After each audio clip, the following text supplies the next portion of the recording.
Bramwell Voss didn't wait for the auctioneer to finish his sentence. He stepped forward through the frozen crowd, flicked the collar of his coat with 2 fingers like he was brushing away something unpleasant, and looked at the woman on the platform the way a man looks at a piece of furniture he's already decided to take home. $2, he said, for the lot. A pregnant woman. 3 children. Everything they owned piled in a cart behind them. Nobody moved. Nobody breathed. Not one person in that crowd lifted a hand. This kind of story moves you the ones about ordinary people who refuse to break. Hit that subscribe button right now and ring the bell so you never miss what comes next. Drop a like and tell me in the comments, what city or country are you watching from? I want to see how far this story travels. Now stay with me, because what happened next on that auction platform is something nobody in Coldwater Crossing ever forgot. The morning had started the way bad mornings always did in winter, quiet and gray, the kind of cold that didn't announce itself, but just settled into your bones and stayed there. Elara Winslow had been awake since before dawn, not because she'd slept badly, though she had, not because the baby had been kicking, though it had.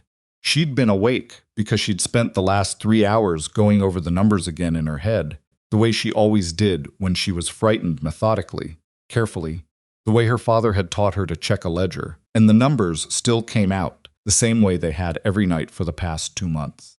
Wrong. All of them wrong. She had 14 cents in the small leather pouch she kept tucked inside her dress against her ribs. She had a horse that had gone lame 6 weeks back and hadn't recovered. She had 3 children who needed to eat twice a day, and a body that was 6 months pregnant and running on 2 meals every 24 hours because she'd been quietly giving the children her portion and telling herself she wasn't hungry. And she had a debt. A debt she hadn't signed, a debt she hadn't borrowed, a debt that had materialized out of Bramwell Voss's accounting ledgers like something conjured from bad air. $940, allegedly owed by her late husband Thomas to his uncle, allegedly secured against their land, their livestock, their household goods, and under Voss's latest filing, their persons. Their persons. She'd read that part of the legal document 3 times, standing in the land office with the clerk watching her from behind his desk, and she still hadn't believed it. But the clerk had just shrugged, the way men shrugged at things that weren't their problem, and told her the auction was set for the 15th of December. Today was the 15th of December. Gideon had dressed himself and the younger 2 before she'd come out of the back room. He did that sometimes, took things on himself without being asked, without a word about it, just quietly absorbed the weight of situations like a 12-year-old who'd decided at some point that being a child was a luxury his family couldn't afford. She'd found him buttoning Maisie's coat with careful hands, while Toby stood beside them both, with his boots on the wrong feet, too proud to admit it. She hadn't corrected any of it. She'd just taken Toby's boots off and swapped them over while he looked at the ceiling. And she'd said, "Good morning." And Gideon had said, "Morning, Mama." And that had been the extent of what any of them could manage. The ride into Coldwater Crossing had taken 40 minutes on foot. The horse was lame, so they walked. Elara carried Maisie on her back for the first mile until her hips protested too much to continue, and then Gideon took over without being asked. Toby walked beside them both, kicking at frozen clumps of dirt and not saying anything, which was unusual enough that Elara kept glancing at him, waiting for him to crack. He didn't crack. He just kicked at the dirt and looked at his feet. Town was already half awake when they arrived. Coldwater Crossing wasn't large, maybe 200 people permanent, more in the summer when the mining operations drew workers in from the surrounding counties. But it had a land office, and a sheriff's office, and a judge who came through every 8 weeks, and apparently it had an auction platform, which Elara had not known about until the notice arrived. Platform was behind the feed store. Someone had built it out of rough-cut lumber sometime in the last few years, and it smelled like the feed store grain and dust, and the underneath smell of animal that never quite left wood once it soaked in. It was maybe 4 feet off the ground, wide enough for 6 people to stand on comfortably. There were already people gathered when Elara arrived. Not a crowd, exactly maybe 40 or 50, the kind of number that collected when something uncomfortable was about to happen. And people weren't sure whether to watch or look away, but ended up doing both. Elara recognized some of them. The Halverson family, 3 rows back, who'd lost their own farm to Voss's accounting 18 months ago. A woman named Dorcas Holt, who ran the laundry on 2nd Street and had been sending food quietly to Elara's door for the past month without ever once making her feel like a charity case. 2 men from the sheriff's office standing at the edge of the crowd, not in any official capacity, just watching. Voss was already there. He was always already there. That was one of the things about Bramwell Voss. He arrived, before events started, positioned himself where he could see everything, and waited. He was 61 years old, lean and well-dressed in a way that frontier towns didn't usually produce, with a coat that fit correctly and boots that hadn't been worn through at the toes. He had money. Everyone knew he had money. The question had always been what he'd done to acquire it, and the answer, if you listened carefully to people who'd been in the territory long enough, was that he'd acquired it the same way he was acquiring everything else, by filing paperwork at the right moment, by greasing the right palms, by being the only person in any transaction who actually understood what all the documents said. He had 2 men with him. He usually did. Large men who didn't talk, who stood at his shoulders and existed primarily as a reminder that Voss could, if he chose, make conversations physical. Elara climbed the steps to the platform with Maisie on one hip and Gideon's hand in her other, and Toby came up behind them and stood so close to her back that she could feel him against her even through her coat. The auctioneer, a man she didn't know brought in from somewhere else, which told her how carefully this had been arranged, cleared his throat and began reading the legal notice in the flat tone of a man who decided the only way to get through this was to treat it like any other transaction. Household goods, farm equipment, personal property, livestock, 1 lame horse, and the services and labor of 1 Elara Winslow, widow, and her minor children, for a period to be determined by the purchaser, against satisfaction of the debt of $940 held by $2. Voss said it the moment the auctioneer stopped for breath. Not loudly, not triumphantly, just stated it, the way you state a fact that doesn't require arguing over. The crowd went completely still. Elara felt something happen in her chest, not quite fear, because she'd been afraid for months, and fear had become a kind of background noise by now. This was something colder, the specific chill of watching something inevitable arrive. The auctioneer looked out at the crowd. $2 is the opening bid. Is the $2. Voss again, as if he hadn't heard, as if the question hadn't been asked, as if he was simply restating the conclusion of a sentence that didn't need completing by anyone else. Nobody moved. 40 or 50 people standing in the winter cold, and not one of them moved. Then Gideon stepped forward. He let go of her hand. He walked to the edge of the platform, which put him about 4 feet above the crowd and directly in front of Voss's eye line, and he stood there with his fists down at his sides, knuckled tight, shaking slightly, and he looked at Voss and said, "That's my family." His voice broke on the last word. He was 12. His voice was going to break regardless of how hard he tried to hold it together.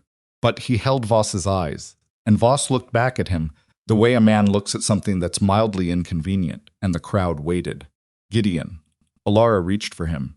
"I'm not moving." He didn't look back at her. "We're not property." "Boy," said one of Voss's men, the one on the left, with the flat patience of someone accustomed to being obeyed, "step back." "We're not property," Gideon said again. His voice didn't break that time. And then, from the back of the crowd, someone spoke. $. People turned.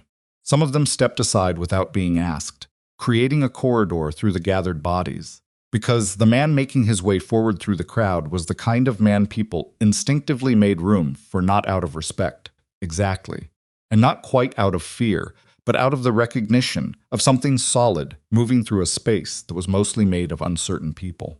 He was tall, not dramatically so, but enough that he had a few inches on most of the men around him. He wore a coat that had seen considerable weather, and a hat that had been good once and was still serviceable, and he moved through the crowd without hurrying, which somehow made him seem more certain than the people who were hurrying to clear his path. Elara didn't know him. She'd never seen him in Coldwater Crossing before, and in a town this size, that meant he was either new or passing through, and the way he moved didn't suggest someone passing through.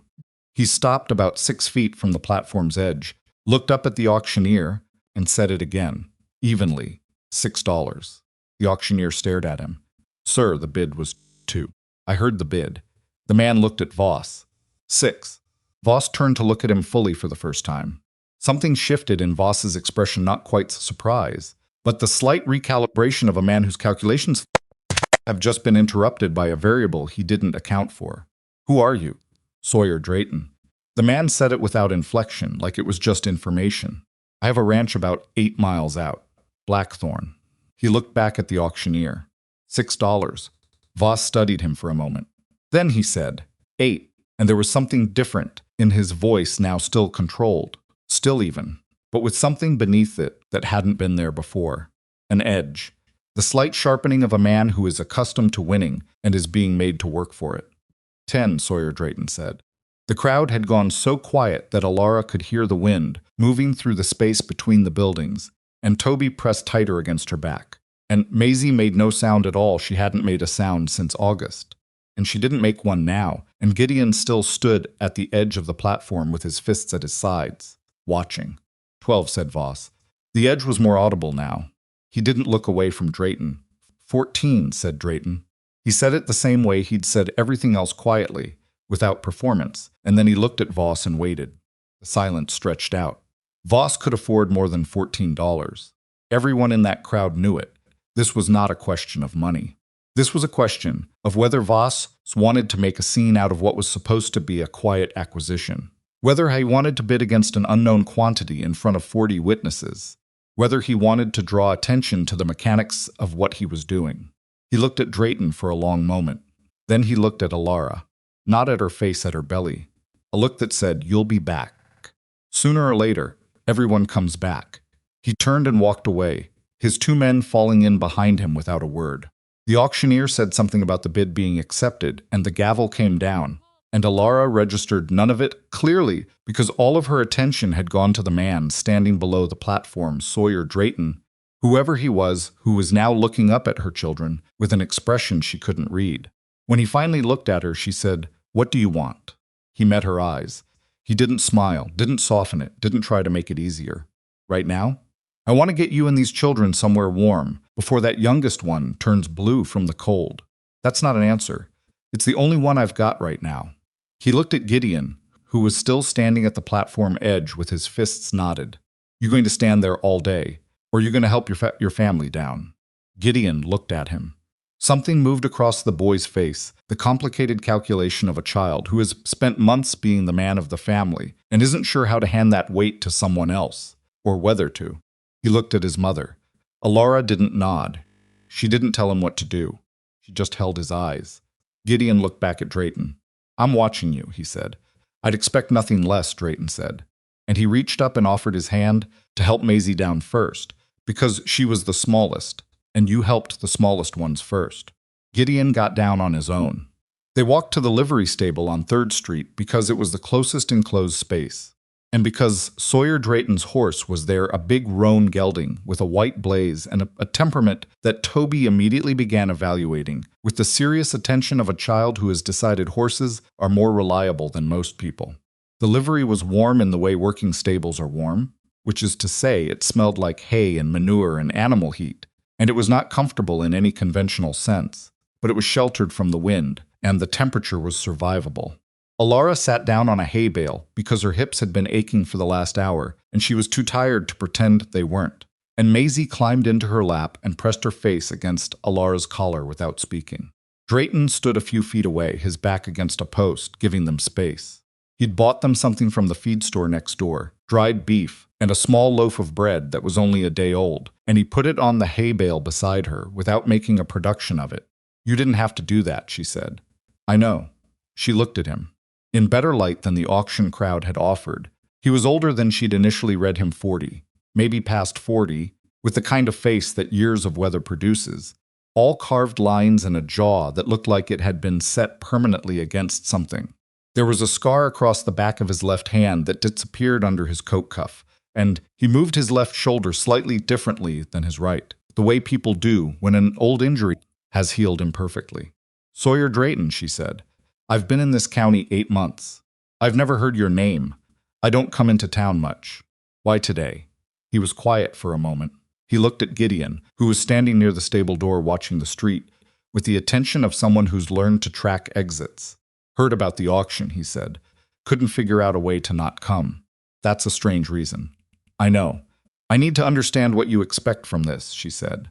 Her voice was level. She'd spent enough months making careful calculations with people who wanted something that she'd stopped pretending she didn't know how transactions worked. You spent $14. In this part of the world, that's not a small amount. No.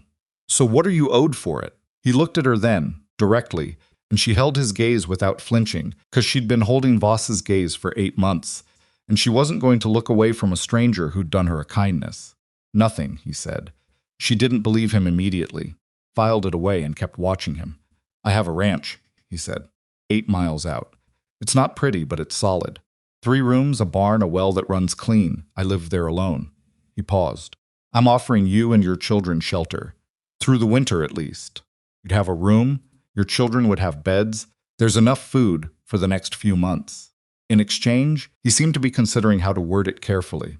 In exchange, you contribute what you can. Cooking if you're able. Keeping things in order.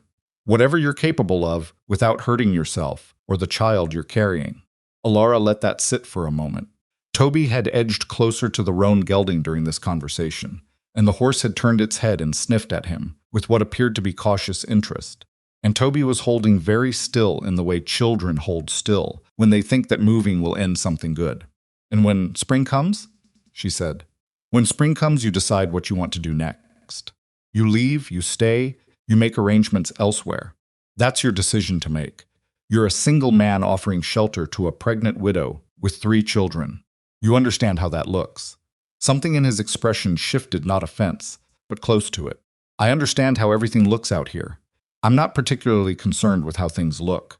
You should be, she said, because the man who just walked away from that auction is going to be looking for a way to make this look like something it's not. And if you're tied to it, it'll cost you. Let me worry about that. I'm worrying about it for both of us, she said, because I don't know you well enough to trust your judgment yet. That stopped him. He held her eyes for a beat, and then something that wasn't quite a smile moved at the corner of his mouth, not warm, exactly. More like recognition. Fair enough, he said. They looked at each other. Why? She said again. Really. He was quiet long enough that she thought he might not answer. Then I saw Voss walk up to that platform, and I knew what he was going to do. I've watched him do it before to other people. Watched and didn't stop it. He looked down at his boots. I'm not real interested in doing that again. It wasn't a heroic answer. It wasn't the kind of thing you said when you wanted credit. It was the kind of thing you said when you were still arguing with yourself about your own past, and she'd spent enough time with complicated people to recognize the difference. She looked at Maisie in her lap, asleep now against her collar, small and silent, and trusting in the way children are trusting when they've run out of energy to be otherwise. We'll try it, she said. If it's wrong for any of my children, I take them, and we leave and you don't follow. Agreed. And I don't want charity. If I cook and clean, I want it recorded and counted. I want to know what we owe and what we've worked off, down to the cent. He looked at her steadily. You want a ledger. I want a ledger, she confirmed. All right. And one more thing. She met his eyes. You don't touch me. Not without being asked. I don't care what the law says about that auction or what papers the auctioneer signed. You understand that clearly. He looked at her as if the idea had been so far outside what he was thinking that she'd surprised him by raising it. Yes, he said simply. I understand it clearly. Getting out of Coldwater Crossing took longer than expected because Toby had become emotionally attached to the roan gelding in the span of 20 minutes and had to be physically redirected, and because Gideon insisted on going back to retrieve the cart with their remaining belongings, which meant they had to load the horse and cart while Toby explained the gelding's personality to Maisie, and Maisie listened in perfect silence. Drayton drove the cart. Elara rode in it with Maisie and most of their belongings, and Gideon sat in the back watching the road behind them with the focused attention of a 12-year-old who has become convinced that all dangers approach from the rear.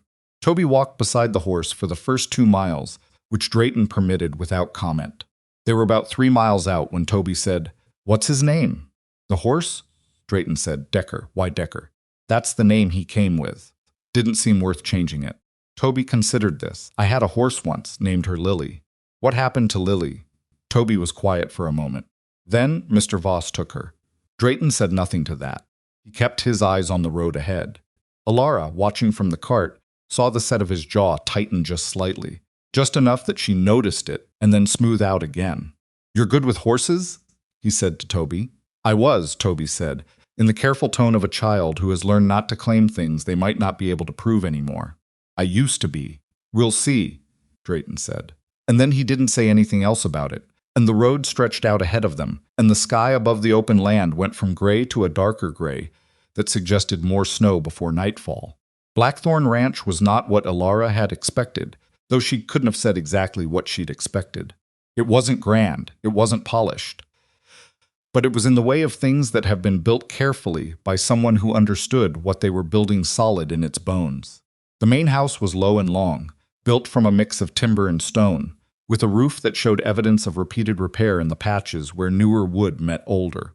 There was a barn, large enough for several horses, and a smaller outbuilding that might have been a smokehouse. The well was where Drayton had said it be center of the yard, stone surround, the kind of construction that took time. Inside of the house was clean.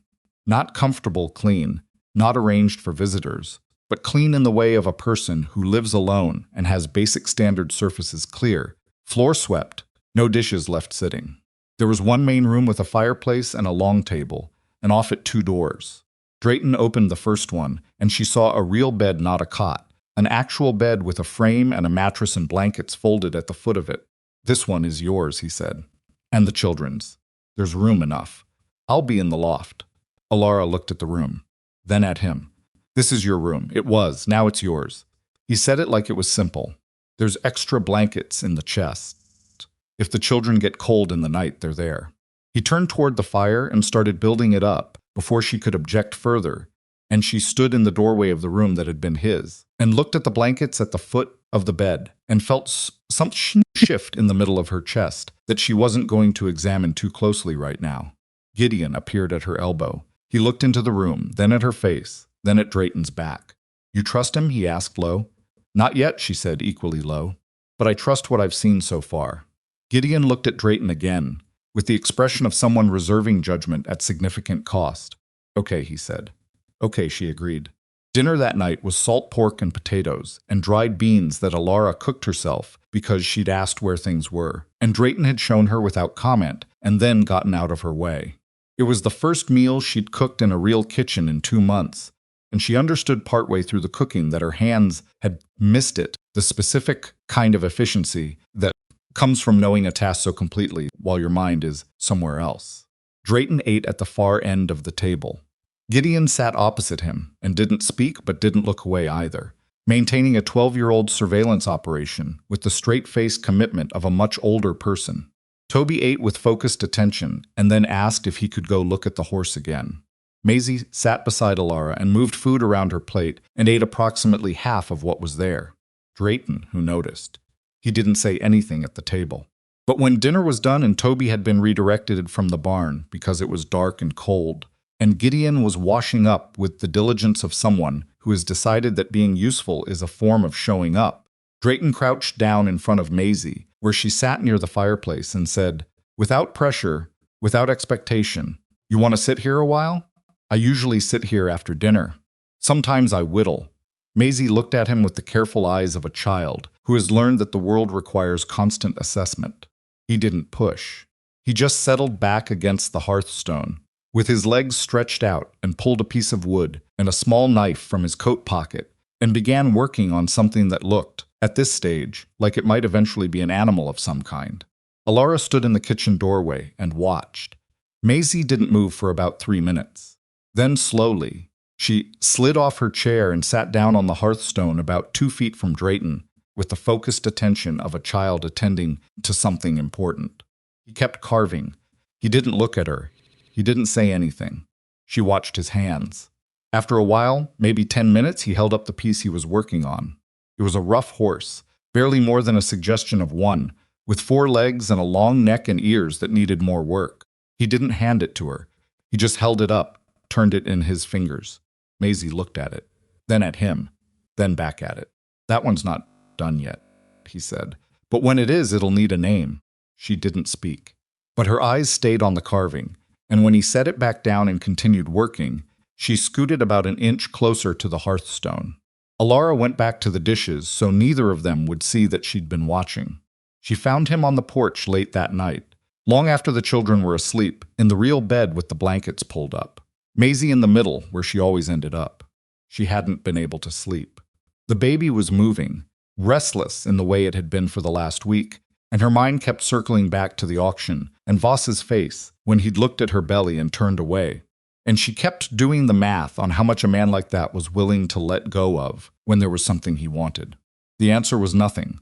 Nothing at all. Drayton was sitting on the porch steps with a cup of coffee that had probably gone cold, looking out at the dark. He heard her come out and moved slightly to the left to give her room to sit, which she did, more carefully than she would have liked. "Can't sleep," she said. "I don't sleep much past midnight."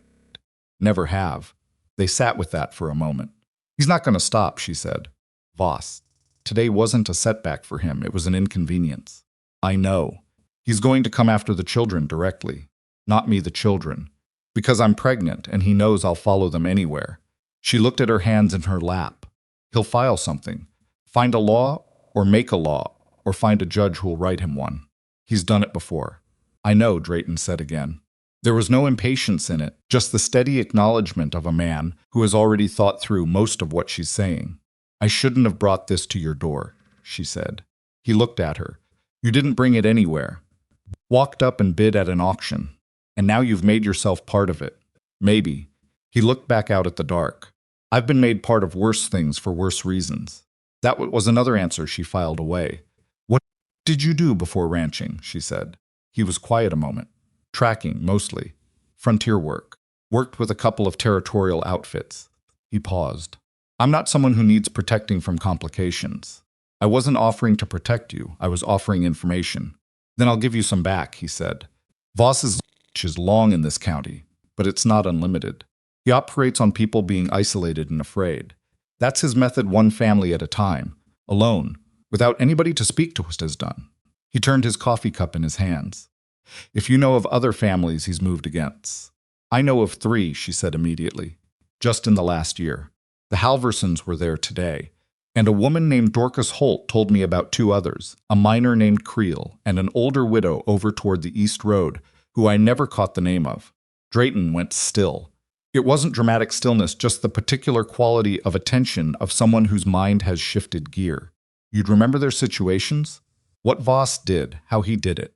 I'd remember it the same way I remember everything he did to us," she said. "Down to the exact date and the exact wording on the paperwork, because when someone is trying to destroy you, you pay attention to the details." He looked at her again.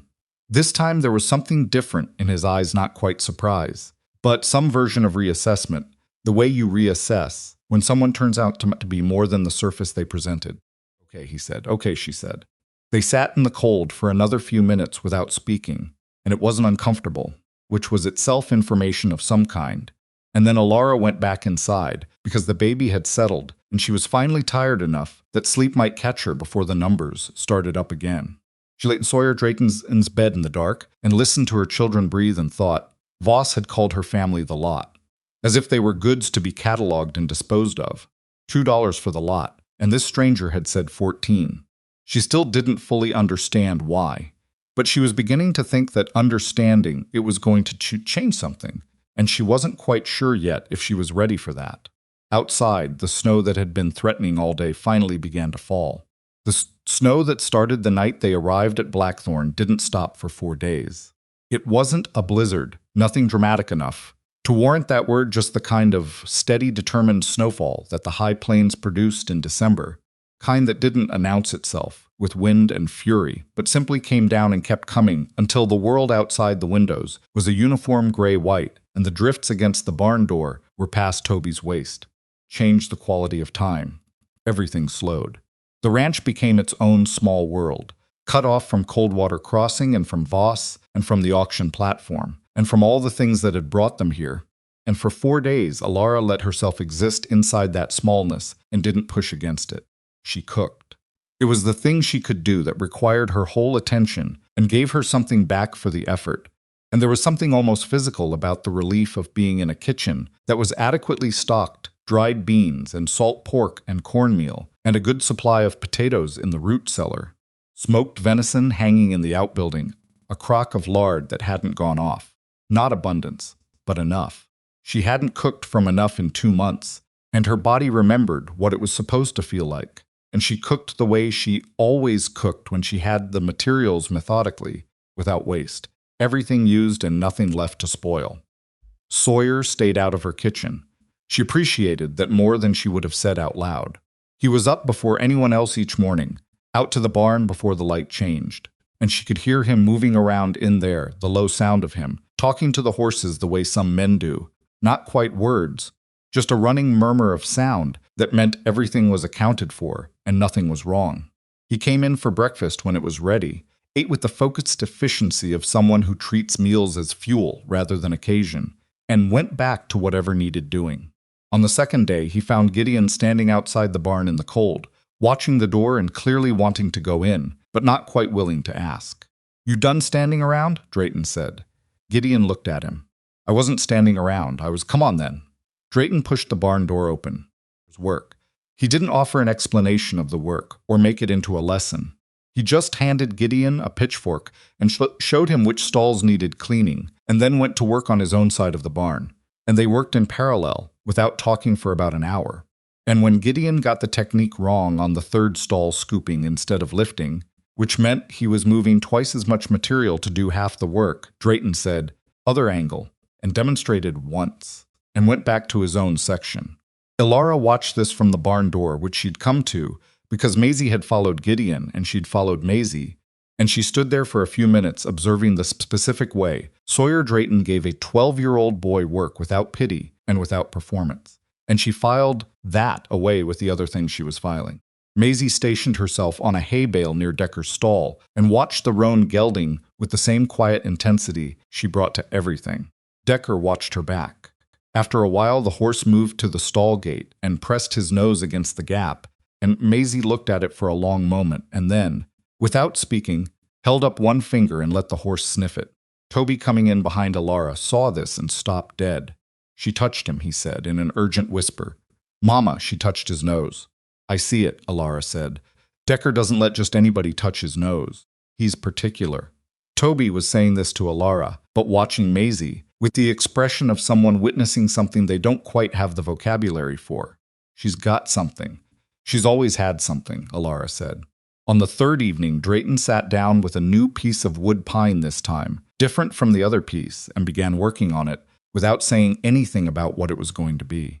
He had the half-finished horse from 2 nights before in his coat pocket, still unfinished, but tonight he started something new. Maisie watched him for exactly 7 minutes, Elara counted, from the kitchen, before she got up from her chair and went to sit on the hearthstone in her usual spot, about a foot closer than she'd been sitting the night before. Toby, playing a card game he'd invented against himself at the table, looked up and then went immediately back to his cards with the elaborate nonchalance of a child, pretending not to notice something important. Drayton kept carving. The new piece was taking shape faster than the horse had something lower, 4-legged, with a broader body. A dog, maybe, or a bear. Maisie tilted her head to look at it from a different angle. "Bear," she said. It was the first word she'd spoken in the house. The first word, as far as Elara knew, in 3 months. Drayton didn't react with the sort of dramatic relief that would have embarrassed everyone. He just glanced at the piece in his hands and said, "Bear." "Yeah, that's what I thought too." He turned it once. "Good eye." Maisie looked at her own hands. Elara set down the spoon she'd been holding very carefully on the stove and took 2 breaths and then went back to stirring the pot, because the alternative was to cross the room and do something that would make Maisie feel watched, and she was not going to do that. Gideon was looking at the ceiling with the tight jaw of a 12-year-old who has decided he is not going to cry in front of anyone. "Stop that," Toby told him, without looking up from his cards. "Stop what?" "That thing with your face." Gideon turned and looked at Toby with genuine hostility, which was the safest place for everything he was feeling right then, and Toby accepted it without comment and went back to his game. And by the time dinner was ready, Maisie was 2 inches closer to Drayton and watching his knife move across the wood with an expression that was the closest thing to interest she'd shown in anything for months. The snow stopped on the 5th morning. By then, something had shifted in the house, not dramatically, not in any way that announced itself, but in the way of water finding the level it's been trying to reach all along. The children had started filling in the spaces that houses develop when people are actually living in them rather than surviving in them. Toby's boots were always by the door. Gideon had laid claim to the chair nearest the window. Maisie's carving bear Drayton had finished it and set it on the mantel without ceremony and said nothing more about it. Sat beside the candle stub where the light hit it in the evening.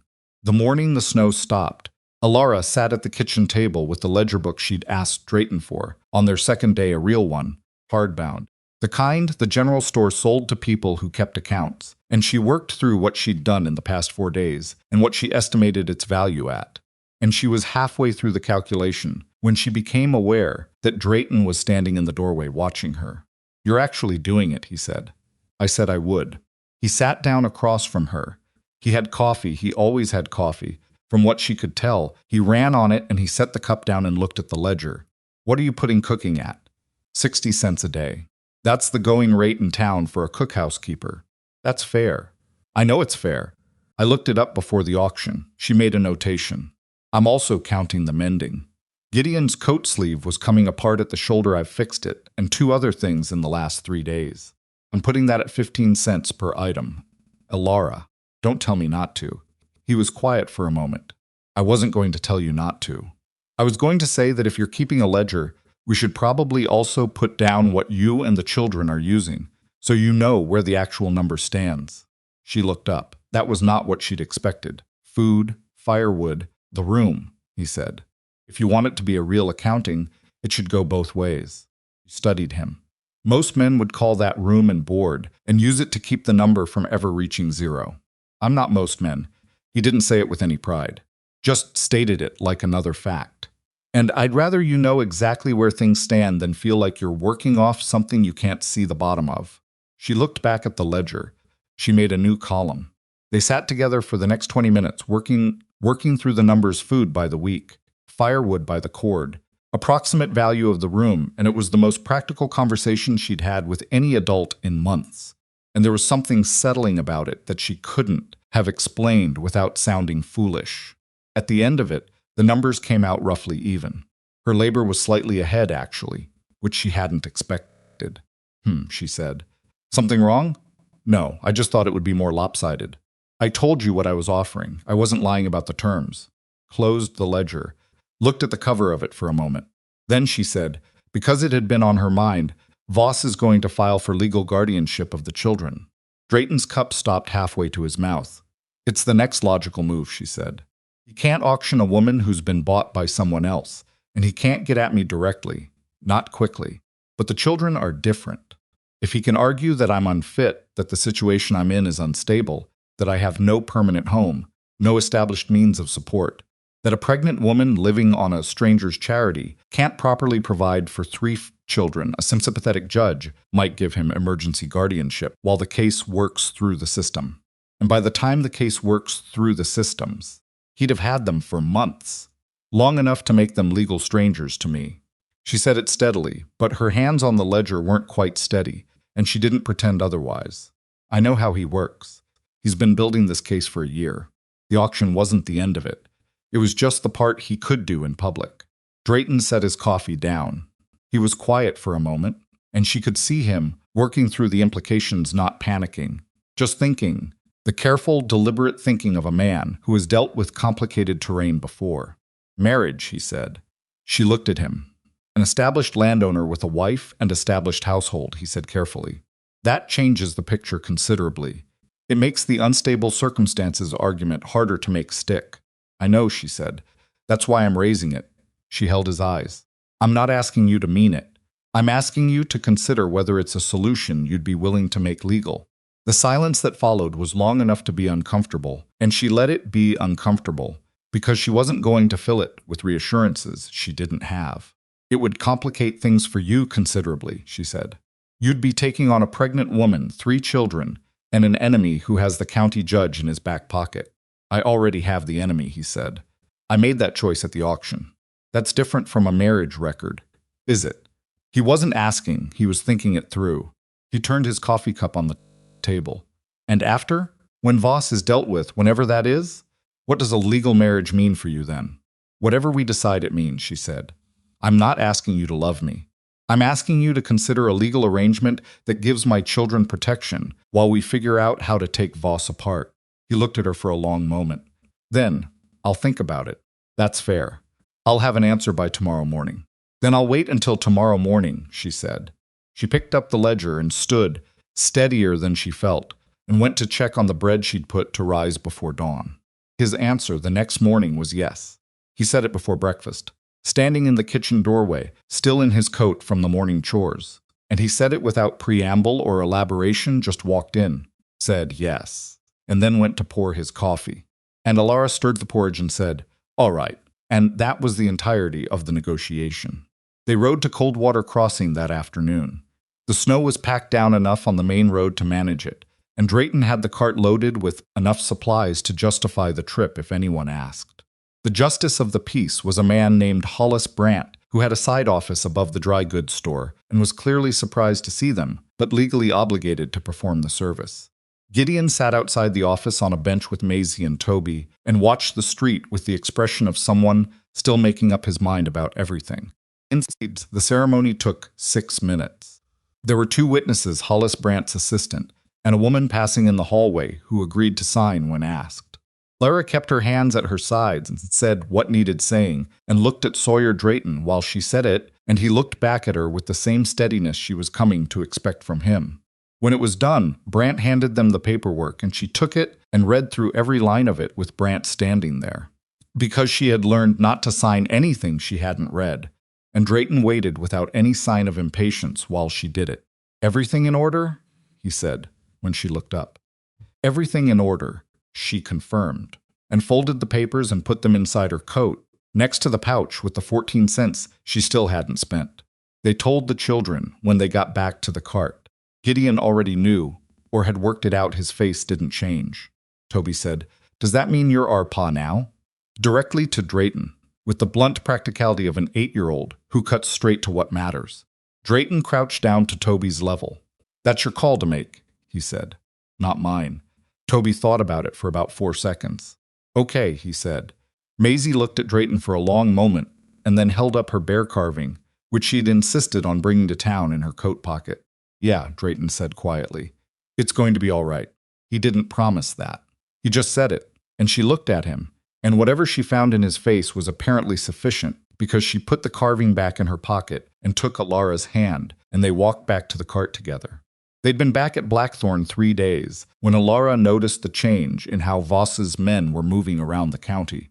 She'd gone into town twice for supplies, and each time she'd seen men she didn't recognize, not ranchers, not miners, too well dressed for general labor asking questions in the stores and the saloon.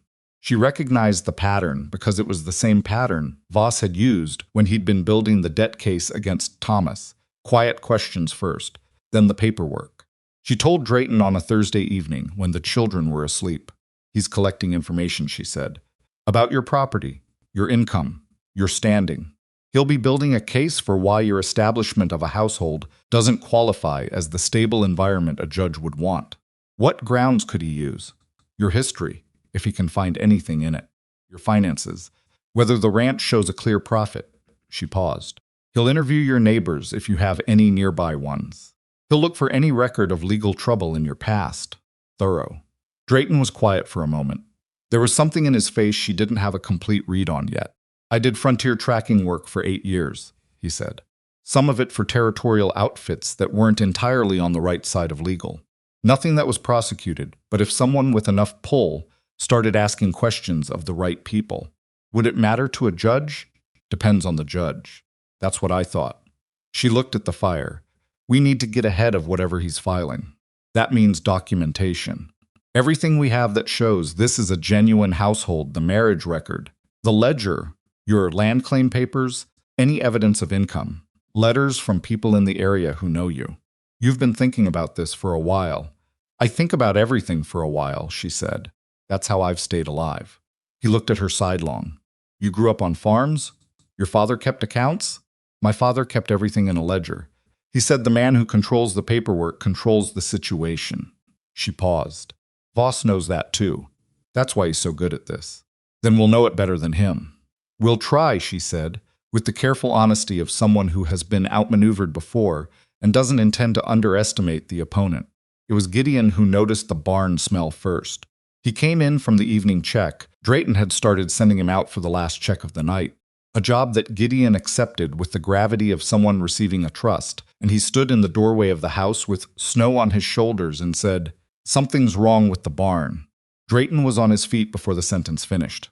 He crossed the room in 4 strides and pushed past Gideon and went through the door at a pace that Elara, moving to the window, immediately understood was not caution but urgency. She smelled it a second later. Smoke. Not wood smoke, not the fireplace, something different, sharper, with the particular character of burning that includes things that are not supposed to burn. Gideon, get your sister and brother. Take them to the back room and stay there.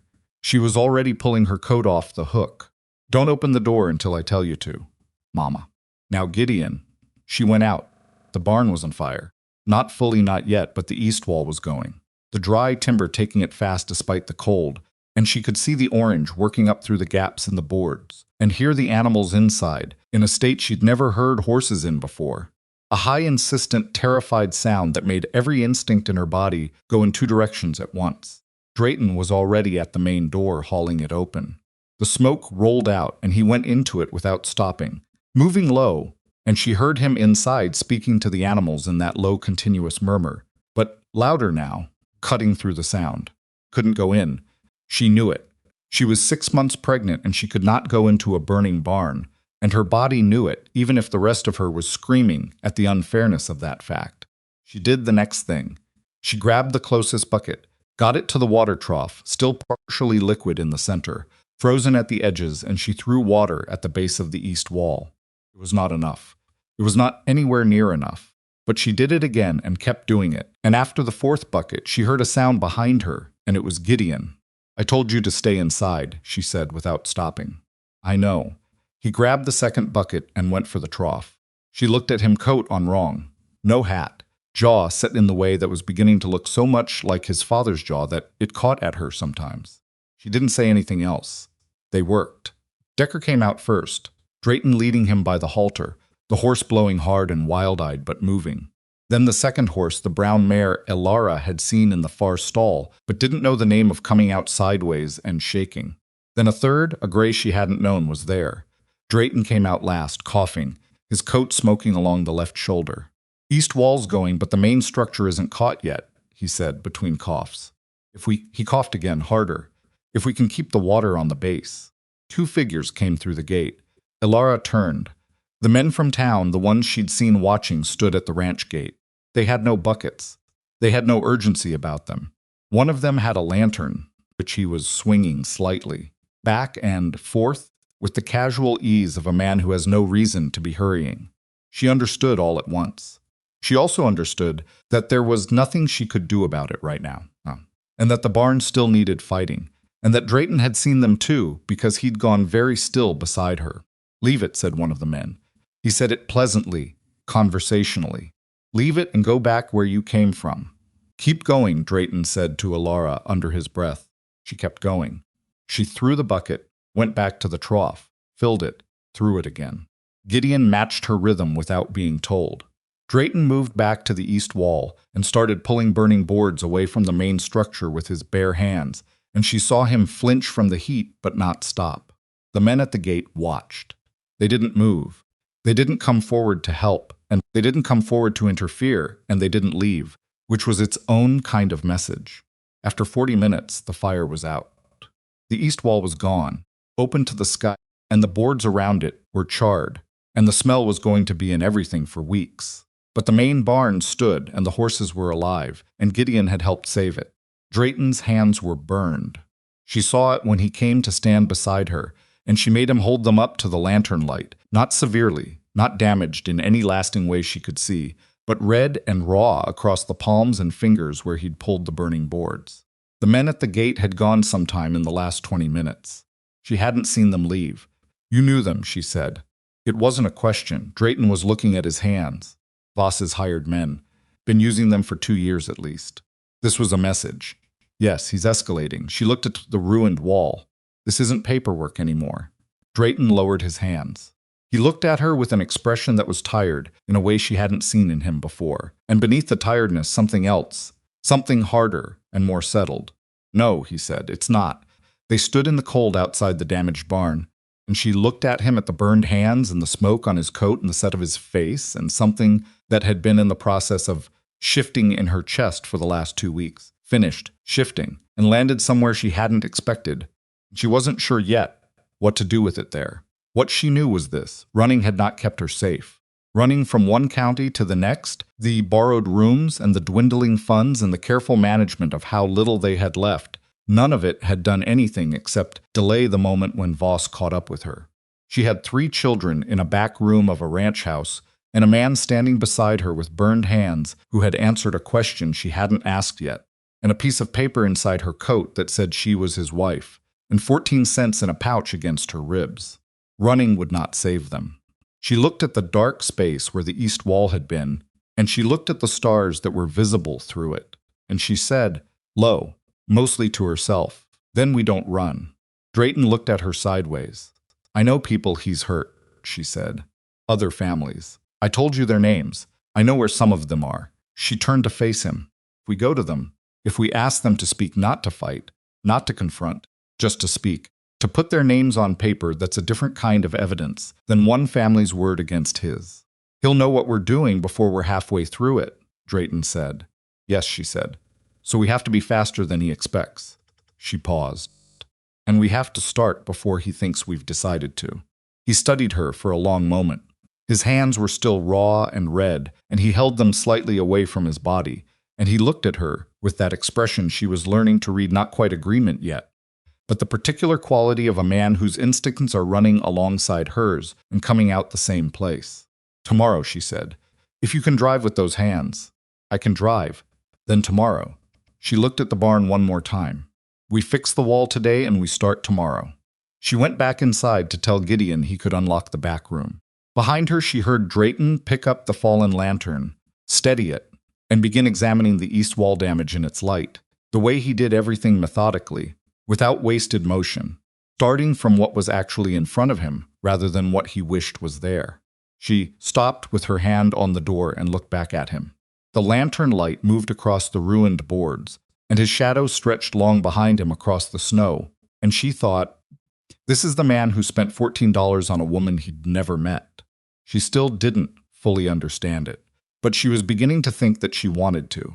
They left before sunrise.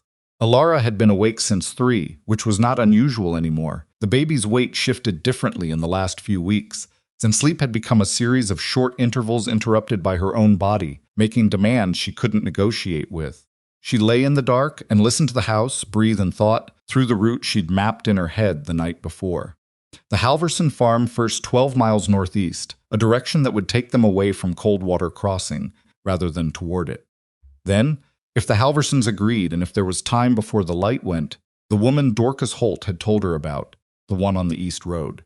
The minor creel was further out, and she'd have to think about whether one day was enough or whether they'd need 2. Drayton was already in the kitchen when she came out. His hands were wrapped in clean cloth, the burns from the night before bandaged with the practiced efficiency of a man who had dealt with his own injuries without assistance for a long time. He had coffee made, and a plate of salt pork, keeping warm near the fire, and he looked at her when she came in and said nothing, which she was coming to understand was his way of asking if she'd slept. "Enough," she said. "How are your hands?" "Usable." "That's not the same as fine." "No," he agreed, "it's not." He poured her a cup and slid it across the table. "I can drive. The left one's worse than the right, and the reins don't require much from the left." She sat down and wrapped her hands around the cup and thought about the east wall of the barn, which Gideon had helped them board up last night with scrap timber that wouldn't last the winter, but would hold until they could do it properly. She thought about the 2 men at the gate with the lantern swinging. "Voss will know we left the ranch," she said. "He'll know within a couple hours of it. He has people watching. Then he'll know we're going somewhere, but he won't know where. If we move through the back way around Elkins Creek, we come out northeast of town instead of through it, and there's less chance of being followed." Drayton looked at her. "You mapped a route." "Last night." She picked up the cup. Was awake anyway. Something at the corner of his mouth moved. "All right. Elkins Creek it is." They left Gideon in charge of the younger two, which was not a decision Elara made lightly. Gideon understood the weight of it in the way he always understood the weight of things, by going still and absorbing it without fuss. She told him not to answer the door for anyone, to keep the inside bar down, and to go to the barn only if the animals needed immediate attention, and to take Toby with him if he did. "What if someone comes?" Gideon said. "Don't open the door." "What if they say they're from the sheriff's office?" "Don't open the door." She held his eyes. "I'll be back before dark." "If I'm not back before dark, there's a family 3 miles north, the Pedersons. I pointed out their chimney to you.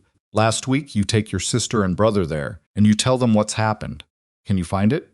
"Yes." "You're sure?"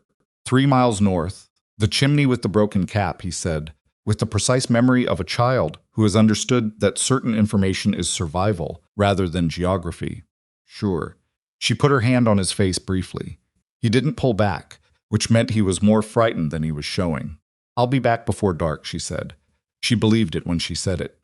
The Halverson farm was what happened when a working property ran 2 years without adequate resources to maintain itself, not fallen down, not abandoned, but straining at every seam, kind of visible deterioration that comes from a family working twice as hard to stay in the same place. The fence along the road needed reposting. The front yard had the scavenged look of people who'd sold everything that could be sold and were now eyeing things that couldn't. Marta Halverson came to the door before they reached the porch.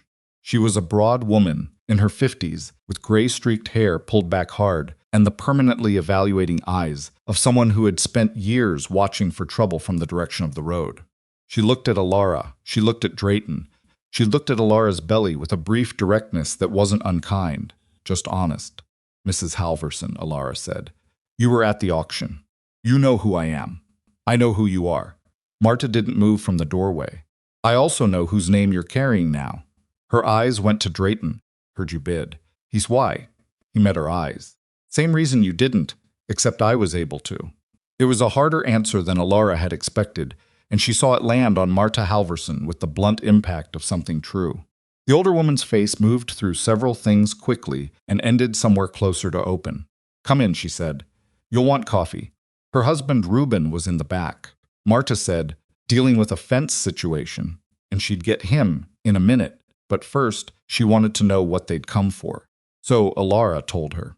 She laid it out, simply and without decoration, what she'd pieced together about Voss's method, how the debt had appeared after Thomas died, how the auction had been arranged, and then the barn fire 2 nights ago, and what it meant about where things were going. Marta listened with her hands around her cup and her eyes steady and said nothing until Elara stopped. Then she said, "What do you want from us?" "A statement," Elara said, "in writing.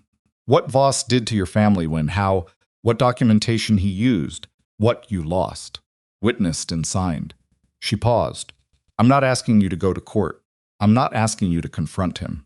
I'm asking for your story on paper, in your words, because I believe that if we gather enough of those stories from enough families, the total weight of them changes what any one judge can ignore." Marta looked at her steadily. "You're going to collect these? From who?" "Everyone I can find that he's moved against. You know others. Dorcas Holt told me about the miner Creel." Creel. A complicated expression crossed Marta's face. Creel lost his claim and his savings in nearly his life when one of Voss's hired men decided his refusal to sign needed persuading. She set her cup down. "He doesn't talk about it." "I know," Elara said. "I'm not asking him to talk about it. I'm asking him to write it down." The silence in the Halverson kitchen was the kind that has weight. Marta Halverson looked at the table for a long moment, and Elara didn't fill it, didn't push, because she understood instinctively that this was a woman who made her own decisions at her own pace and wouldn't be hurried into anything she hadn't fully chosen. Then Marta Halverson got up and went to the back door and called her husband's name. Reuben Halverson was a man who had been ground down by the last 2 years in ways that had become structural. You could see it in the way he moved. Kind of careful economy of motion that comes from a body that's been running at deficit for too long. He listened to what Elara said. He looked at Drayton once, quickly assessing. Then he looked at his wife. Marta said, "I think we should." He was quiet for a bit. "If Voss hears about this before anything comes of it, there's nothing to stop him from taking what's left." "If we don't do anything," Marta said, "he takes what's left anyway, on his own schedule." Reuben looked at his hands on the table. Scarred hands, work hands, the hands of a man who had built something from raw ground and then watched it picked apart. "All right," he said. "What do you need us to write down?" Elara pulled the blank paper she'd brought folded in her coat, and she put it on the table with the pencil, and she said, "Start with the date the first notice arrived. Write everything in order. Don't editorialize. Just say what happened and when." She watched him pick up the pencil. His hand was slow at first, unpracticed, she guessed. He was not a man who wrote often, but it steadied as he went. Marta sat beside him and added things when he forgot them. Dates, document numbers, the name of the man who had served the papers. When it was done, Reuben signed it. Marta signed beneath him. Drayton witnessed both signatures. Elara folded the paper and put it inside her coat next to the marriage document and the 14 cents. She was keeping things close to her body because it was the safest place she had, and she was not sentimental about this. She just understood that some things had to be protected with whatever you had available. "The woman on the East Road," she said to Marta. Dorcas Holt mentioned an older widow. "Do you know her?" Ruth Candler.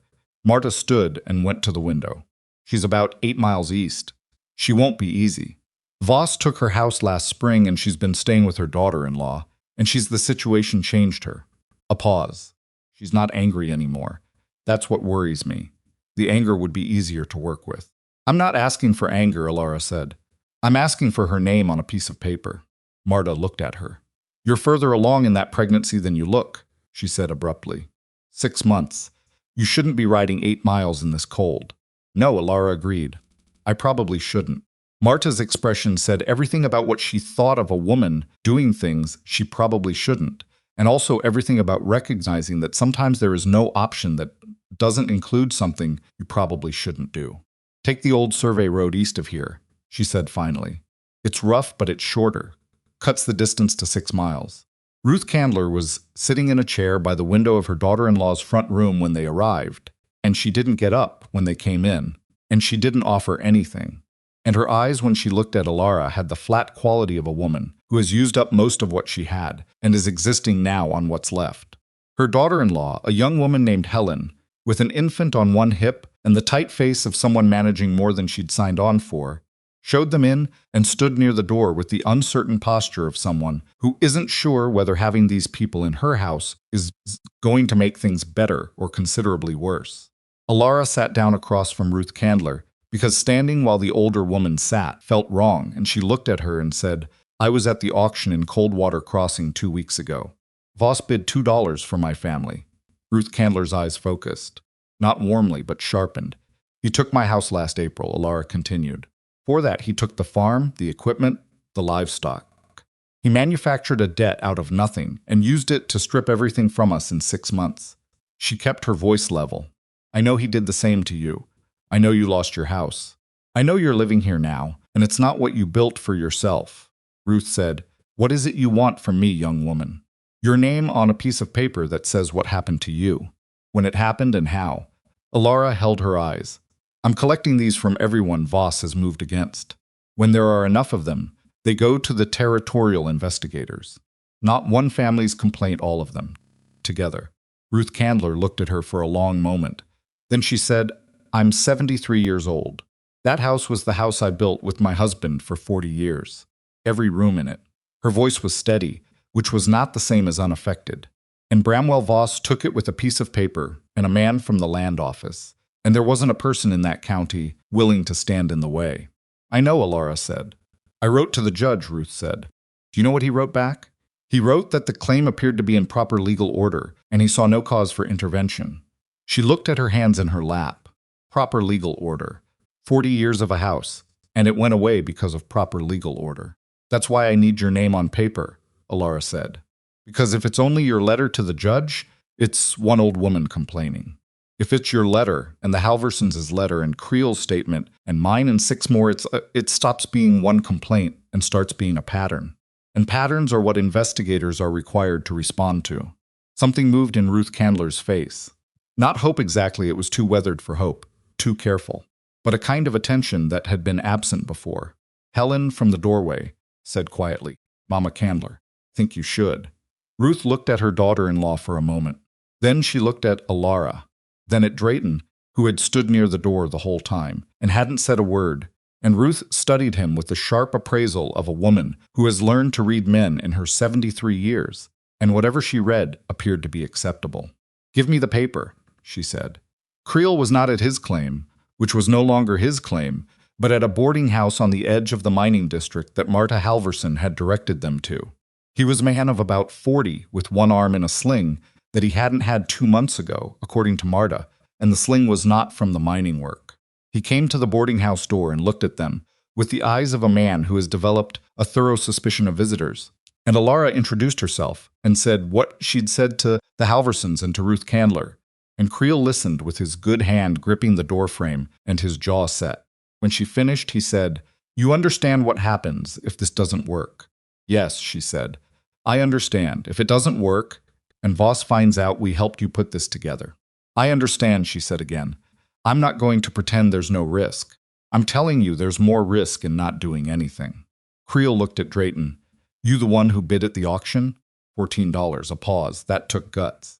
Stupidity. Hard to tell which from the outside. "Both, probably," Drayton said. Something shifted in Creel's face, not quite a smile, but close. He looked at Elara's belly, then back at her face, and she saw him make his calculation and come out at the other side of it. "Come in," he said. "I'll write it down. But you should know that what Voss's man did to my arm is in the story, and it was deliberate, and I've got a witness who'll say the same." "Then the witness should write something too," Elara said immediately. Creel looked at her like he was revising a prior estimation upward. "You're organized," he said. "I've had to be," she said, "for a long time."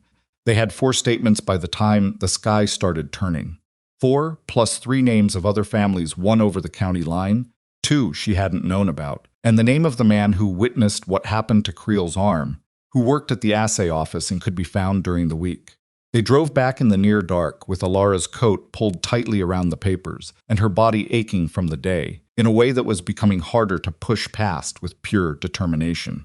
Drayton drove without pushing the pace, keeping the cart on the smoother parts of the road, and she was grateful for it without saying so, and he didn't require her to. Halfway back, he said, "Ruth Candler didn't think you were going to manage it." Elara looked at the road. "I noticed." She changed her mind. "I noticed that too." He was quiet for a moment. "What did you say to her that the others before us hadn't?" "I didn't say anything different than what's true." She shifted carefully. "Most people, when they come to you for something like this, they're asking you to be brave for them. They dress it up, in other words, but that's what they want for you to take the risk so they can use the result." She looked at the dark fields passing. "I wasn't asking her to be brave. I was telling her she'd already been through the worst of it, and that the only thing left was to say so in writing. There's a difference." Drayton considered this for long enough that she thought he might not respond. Then, "You've been thinking about how to do this for a while." "Since the first time Voss served a paper on us," she said. "I just didn't have anyone to do it with before." Didn't say anything to that. But the silence that followed was different from the silences he'd used in the first days, when she was still reading him carefully, and he was still reading her back. This was a quieter kind of silence. Settled. She let herself feel the weight of the papers against her ribs. 4 statements. More to come.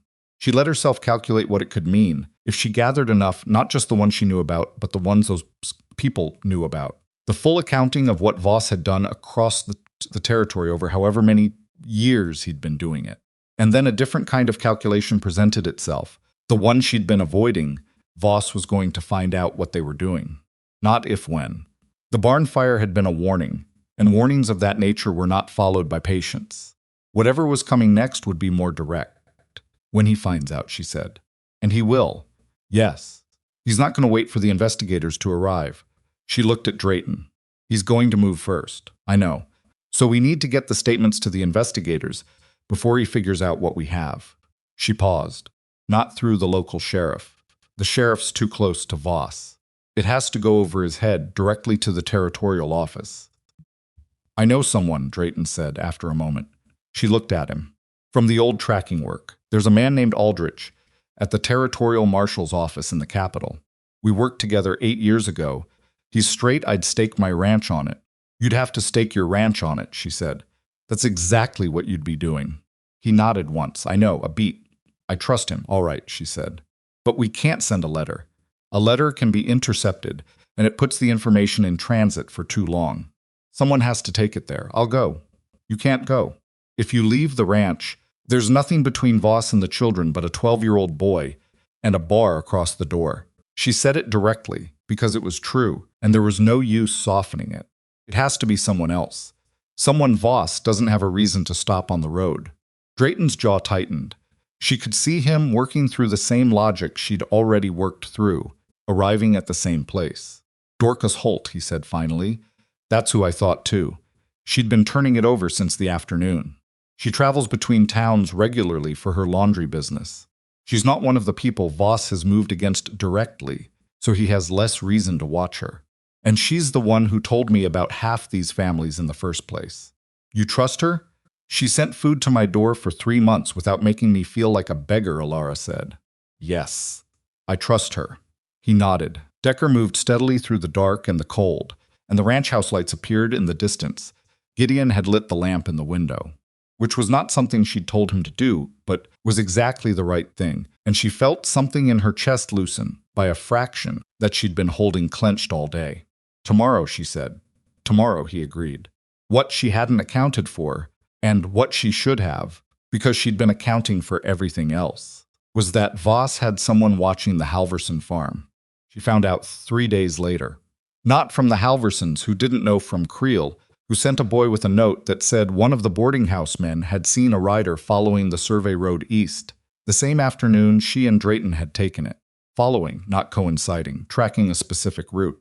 She read the note twice, and then sat down at the kitchen table and made herself think through it calmly. Voss knew they'd been to the Halversons. He probably knew they'd been to Ruth Candler and to Creel. He didn't know what they'd collected, not specifically, but he knew the shape of it, that they were going house to house, talking to people he'd moved against. He was not unintelligent. He would know what that meant. He would also know that whatever they had was not yet in the hands of anyone who could act on it. Otherwise, the investigators would already be at his door. That meant he had a window. A narrow one, but a window. Told Drayton that evening. He listened with the stillness she'd come to associate with him, processing difficult information, and when she finished, he said, "How long before Dorcas can get to the capital?" 4 days' ride, more if the roads are bad. We need to get the package to her tomorrow. First thing. He looked at the table. And we need more statements. Enough that even if Voss intercepts part of what we send, enough gets through. I know 3 more families, she said, but I need 2 more days to reach them. Then we go tomorrow and the day after. He met her eyes. All 4 statements from this week go to Dorcas tonight. Whatever we collect in the next 2 days goes separately. Second package. That's 2 separate trips for Dorcas. Or 2 separate couriers, he said. Do you know anyone else who travels regularly? She thought. The doctor who comes through from the South Doctor. Pennick. He makes the capital circuit every 6 weeks. He's due through Coldwater Crossing, and she calculated. 4 days. Would he carry documents? I don't know. I'd have to ask him. But he has no connection to Voss, no reason to be stopped. Ask him, Drayton said. She was already making the list in her head. The pattern of it was clarifying, not comfortable, not safe, but clear. They had a shape now, a direction. And the direction had steps. And the steps had a sequence. And that was something she could work with. That was always something she could work with. She reached into her coat and laid the 4 statements on the table, fanned out. The Halversons' careful, blocky handwriting.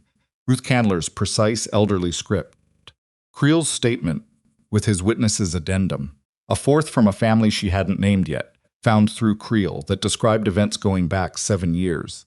Drayton looked at them. He reached out and straightened them into alignment, slowly, with the edge of his palm careful, with the burned hand steady. This is enough to open an investigation, he said. It's enough to make one unavoidable, she corrected. There's a difference. An investigation can be closed if the pressure is enough. We need enough that closing it becomes more costly than continuing it. He looked at her. How many more? 3 more families minimum. 5 would be better. She held his eyes. I know where to find them. He nodded. He looked at the statements on the table again. Then quietly he said, You know that when we send this, there's no taking it back. Whatever he does in response. I know, she said. Your children. I know, she said again. And her voice was steadier than she felt saying it, which was its own kind of courage, the kind that doesn't feel like courage from the inside, but just feels like the next necessary thing. I've thought about it every hour for 3 days, and every time I think about it, I come back to the same answer. She looked at the papers on the table. Running didn't keep them safe. Staying quiet didn't keep them safe. Being afraid of what Voss would do next didn't keep them safe. She looked up. The only thing that has a chance of keeping them safe is destroying what he built. All of it. So that there's nothing left for him to use. Drayton was quiet. Outside, the wind was picking up, and Elara heard Toby shift in his sleep in the back room, and Maisie make a small sound and then go quiet. "All right," Drayton said. He picked up the statements and stacked them and stood, and she stood with him, and they worked in the lamplight at the kitchen table for the next 2 hours making copies of each statement in Elara's careful handwriting, because having duplicates was the difference between Voss intercepting one package and Voss destroying the only evidence. 2 copies of each, 2 separate packages, 2 separate routes to the territorial marshal's office. Drayton sealed the first package with wax at 2 in the morning. She was on her way to put it inside her coat when the sound came from outside. Not wind, not an animal, voices, low ones, more than 2. Drayton was at the window before she reached it. He looked out into the dark for a moment, and when he turned back, his face told her what she needed to know before he said a word. "Wake Gideon," he said quietly. She was already moving. "Get the children to the cellar." His voice was level, not calm, precisely, but the kind of controlled even that a man uses when being controlled is the most useful thing he can be. The reinforced one, the one I showed you last week. "What are you going to do?" "I'm going to find out how many there are." He moved to the cabinet near the door, where she knew he kept a rifle. "And then I'm going to try very hard to give them reason to think twice." Put her hand on his arm. He stopped. "Don't die for a ranch," she said. He looked at her hand on his arm, then at her face. Something moved through his expression that she didn't have words for yet. "I'm not planning to," he said. She went to wake Gideon, and outside, the voices moved closer through the dark, and the wind picked up around the corners of the house, and the lamp on the table cast its circle of light over the one remaining copy of the statements, the second package. The one going to Dr. Pennick, and Elara picked it up as she passed and put it inside her dress against her skin, next to the 14 cents in the marriage papers, where it would stay until she could make sure it got to where it needed to go. Whatever happened next, that copy was not going to be taken from her. There were 14 of them. Drayton counted from the window before he moved away from it, his voice low, steady, telling Elara the number, the way you tell someone a number they need to know, even when it isn't a good one. 14 men, spread across the yard in a loose arc between the house and the barn, some on horseback and some on foot, and the one detail that clarified everything. They'd taken positions that cut off the road east before they'd announced themselves, which meant this was not a conversation they'd come to have. Elara had Gideon and Toby and Maisie down the cellar steps in 4 minutes. The cellar was the original root cellar, reinforced 2 winters back when Drayton had shored up the walls with heavy timber framing, because the original earthen sides had been showing signs of collapse. It was not comfortable, low-ceilinged, cold, smelling of dirt and old potatoes, but the door was thick, and the bar on the inside was a full 2 inches of iron, and the timbers in the walls would hold up to more than a man's shoulder. She lit the small lantern she'd carried down, set it on the floor, and looked at her children. Gideon had his jaw set in the way she'd been seeing since he was 8 years old, which always meant he was frightened and had made the decision not to show it. Toby was gripping his own wrist with the opposite hand, which was what he did when he was trying to hold himself together. Maisie had her carving bear in both hands pressed against her sternum. "Listen to me," Elara said, keeping her voice below the level that carried through wood and earth. "Stay down here regardless of what you hear. Not for any sound, not for any voice, not for anything unless it's my voice or Sawyer's telling you it's done. You understand me?" "Yes," Gideon said. Toby. "Yes, ma'am." She looked at Maisie. Maisie looked back at her and held up the bear. "I know," Elara said. "I know." She put her hand against Maisie's face for a second. Then she climbed the cellar steps, lifted the door, went back into the house, and dropped the cellar door behind her. Drayton was at the front window when she came back into the main room. He had the rifle, and she could see by the way he was holding it that he'd already assessed his options and not liked the count. 1 rifle against 14 men was a calculation that didn't require working out loud. "They're waiting," he said. Nobody's moved since I last looked. They're waiting for an order. She came to stand beside him, keeping to the edge of the window frame. In the dark of the yard, she could pick out shapes men on horses at the edges, a cluster of 3 or 4 nearer the barn, the silhouette of someone she didn't recognize nearest the porch. Voss isn't here. No, he won't be here. He never does the part that leaves marks on his hands. Drayton looked at her sidelong. What are you thinking? I'm thinking they're here to take the children. Not to burn the house that would be too visible. Too many people would know. They're going to take the children, claim Voss has legal standing under some urgency guardianship he filed while we were riding around collecting statements, and by the time we contest it in court, he'll have had them for 2 months. She said it flatly, the way she'd been saying flat, terrible things for months, because hysteria was a luxury she'd never been able to afford. That's his method. Legal first, force second, and always in that order. Then we don't let them in. We can't hold 14 men off indefinitely with 1 rifle. No, his jaw was tight. But we can hold them off long enough. Long enough for what? He looked at her. The package we gave Dorcas. When did she leave? 2 days ago. She should be halfway to the capital by now. Even if Voss finds out tonight, there's no way he can stop both packages. He paused.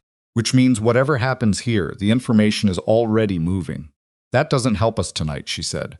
No, but it changes what tonight means. They looked at each other in the dark of the house, and she understood what he wasn't saying. That this was the moment when what they'd built was going to be tested, and the test wasn't going to be comfortable or clean, and neither of them had any guarantee of how it ended. Then, from outside, someone knocked at the door. 3 times, deliberate, the knock of someone who has the confidence of numbers behind them. Drayton moved to the door. Elara moved to the window to watch the yard. Who's there? Drayton said, through the wood. A voice she didn't recognize said, We have a legal order for the custody transfer of the minor children of Elara Winslow. Now, Drayton. You're required to produce the children. I'll need to see the order, Drayton said. You'll see it when you open the door. Slide it under, then. Pause. Then we're not sliding anything. Open the door. Drayton looked at Elara. She shook her head once. He looked back at the door. I'm not opening this door until I've seen the legal order you're referring to. That's my right. You want to dispute it. There's a judge in Coldwater Crossing. Another pause, longer this time. The judge authorized this action. Then he can authorize it again in daylight with witnesses, Drayton said. Come back in the morning. The silence outside had a different quality now, not waiting, but the low adjustment that happens when a group of men is being redirected by whoever is in charge. She watched the yard from the window and saw 2 of the mounted men exchange words, saw someone move from the edge of the group toward the porch, and then stop. They hadn't expected resistance. Or rather, they'd expected the kind of resistance that a man alone could manage. A man who would do the calculation and decide that 14-1 wasn't a calculation worth losing your life over. What they hadn't expected was a man who wasn't doing that calculation. Last chance, the voice said from the other side of the door. Open it now. No, Drayton said. The door hit the wall so hard the lamp jumped on the table. They hadn't barred it. She realized that in the same instant the door came open. The bar was there. She'd meant to. She'd been standing at the window instead of barring it. The man who came through first was large, wearing a coat she didn't recognize, and he moved with the practiced economy of someone who has done this before. Drayton met him 3 steps inside. She couldn't see all of it clearly in the lamplight, and the chaos of bodies suddenly filling the doorframe. But she saw enough Drayton wasn't trying to hold the door anymore. He was in the room, using the confined space the way someone trained to track and survive in close quarters uses a confined space, making it so that 14 men outside couldn't all come in at once, making it a problem of geometry rather than numbers. He bought 3 minutes, maybe 4. It was enough for what he needed it for, and she understood that even as she was backing toward the kitchen, toward the door to the yard that she'd propped open 2 inches before coming to the window, the one that opened on the side of the house, away from most of the men. She went through it. The cold hit her like a wall. She moved along the side of the house, staying against the timber, watching the yard. 2 men on the east side, but their attention was toward the front, toward the sound of the struggle inside. She moved past the corner of the house, around toward the barn. She had the package against her chest. The second copy of the statements, the one going to Dr. Pennick, and she had another document in her coat, something she'd added 2 days ago, something she hadn't told Drayton about yet. because she'd been trying to work out whether it was enough on its own. It was Voss's own correspondence. She'd found it, or found a copy of it, through a roundabout chain she hadn't expected. Creel's witness at the assay office had a brother who'd worked as a clerk for Voss 3 years back, a young man who'd quit after he understood what he was clerking for, and who had kept for reasons the young man described as his own insurance copies of several letters that Voss had written to the county judge and to 2 members of the Territorial Land Board, letters that discussed the Halverson claim and the Creel claim in terms that made it clear Voss knew exactly what he was doing and had arranged cooperation from people who were supposed to prevent it. Correspondence showing a sitting county judge agreeing to facilitate property fraud was not the same as a family's signed statement about what had been done to them. It was considerably harder to dismiss. She'd carried it for 2 days without saying anything about it, and now she had it against her skin in the dark, outside a house full of men who'd been sent to take her children, and she needed to get it to Doctor Pennick before any of those men found it. The barn door was slightly open. She slid through it. Inside, Decker and the other horses were unsettled, moving in their stalls, responding to the sounds from the house. She went to the far wall, to the place where she'd watched Drayton keep things the shelf behind the grain bags, where he put things he needed to be able to find quickly in the dark. She put the package on the shelf and covered it with the grain sacking. Then she went still and listened. The sounds from the house had changed. Less struggle, more voices, the specific shift that happens when physical resistance has been overcome, and what follows is the process of consolidation. She heard boots on the floor. A voice she recognized as one of the men who'd come through the door, saying something about the cellar. Her heart did something she didn't allow herself to name. She went back through the barn door. They had Drayton in the front yard when she came around the house. He was on his feet, which was more than she'd expected, though barely 2 of the larger men had his arms, and there was blood on the side of his face that was visible in the lantern light, and he was carrying his weight unevenly in the way that meant ribs. He looked up when she came around the corner, and the expression on his face when he saw her was complicated relief, and something else layered under it that she didn't have time to interpret. The man nearest her turned, the one who'd come through the door first. "Mrs. Drayton," he said. He said it with the deliberate courtesy that men like this use when they want to establish who's managing the situation. "Where are the children?" "In the house," she said. "We'll need you to produce them. I'll need you to show me the legal order you're operating under." She kept her voice level. "The one your man mentioned at the door." A pause. He produced a document from his coat. She took it and moved toward the nearest lantern to read it, because of course she was going to read it, and she read every line of it, slowly. With the man standing 4 feet away, with the patience of someone who's used to waiting, while women perform the ritual of reading documents they can't argue against. Except she could argue against it. She could argue against 2 things specifically. "This order is dated 3 days ago," she said. "That's correct." "This order names the minor children of Elara Winslow." She looked up. "My name is Elara Drayton. It has been for 11 days. The marriage is registered with the Justice of the Peace in Coldwater Crossing." She held the man's eyes. "The order names a person who, legally speaking, no longer exists. The legal guardian of these children is Sawyer Drayton, and I am his wife." The man stared at her. "Furthermore," she said, "this order is signed by Judge Cantrell, whose jurisdiction ends at the Elkins Creek boundary line. Blackthorn Ranch sits 14 feet on the far side of that boundary, which you would know if you'd checked the survey records, and which means Judge Cantrell has no authority to issue orders that apply here." The yard had gone very quiet. Drayton, between the 2 men holding his arms, had something on his face that she would identify later, in private, as a specific kind of stunned appreciation. "You can verify the ranch boundary at the land office," she said, "and you can verify the marriage record at Justice Brandt's office. Both of those places open at 8 in the morning. She folded the order and held it out to the man. "I'd suggest you verify both before you take any further action, because if you remove children from a legally established household under an invalid order, that's not Voss's legal problem. That's yours." The man didn't take the document back immediately. He was doing the calculation she'd intended for him to do, not whether she was right, because she was right, and she could see that registering in his face, but whether the people who'd hired him would cover him if she was right and he'd acted anyway.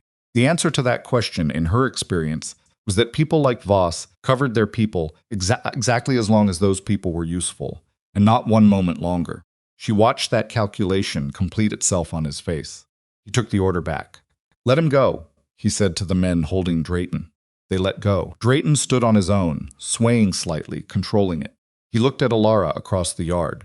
"We'll be back," the man said, with a corrected order. "I expect you will," she said. "Good night."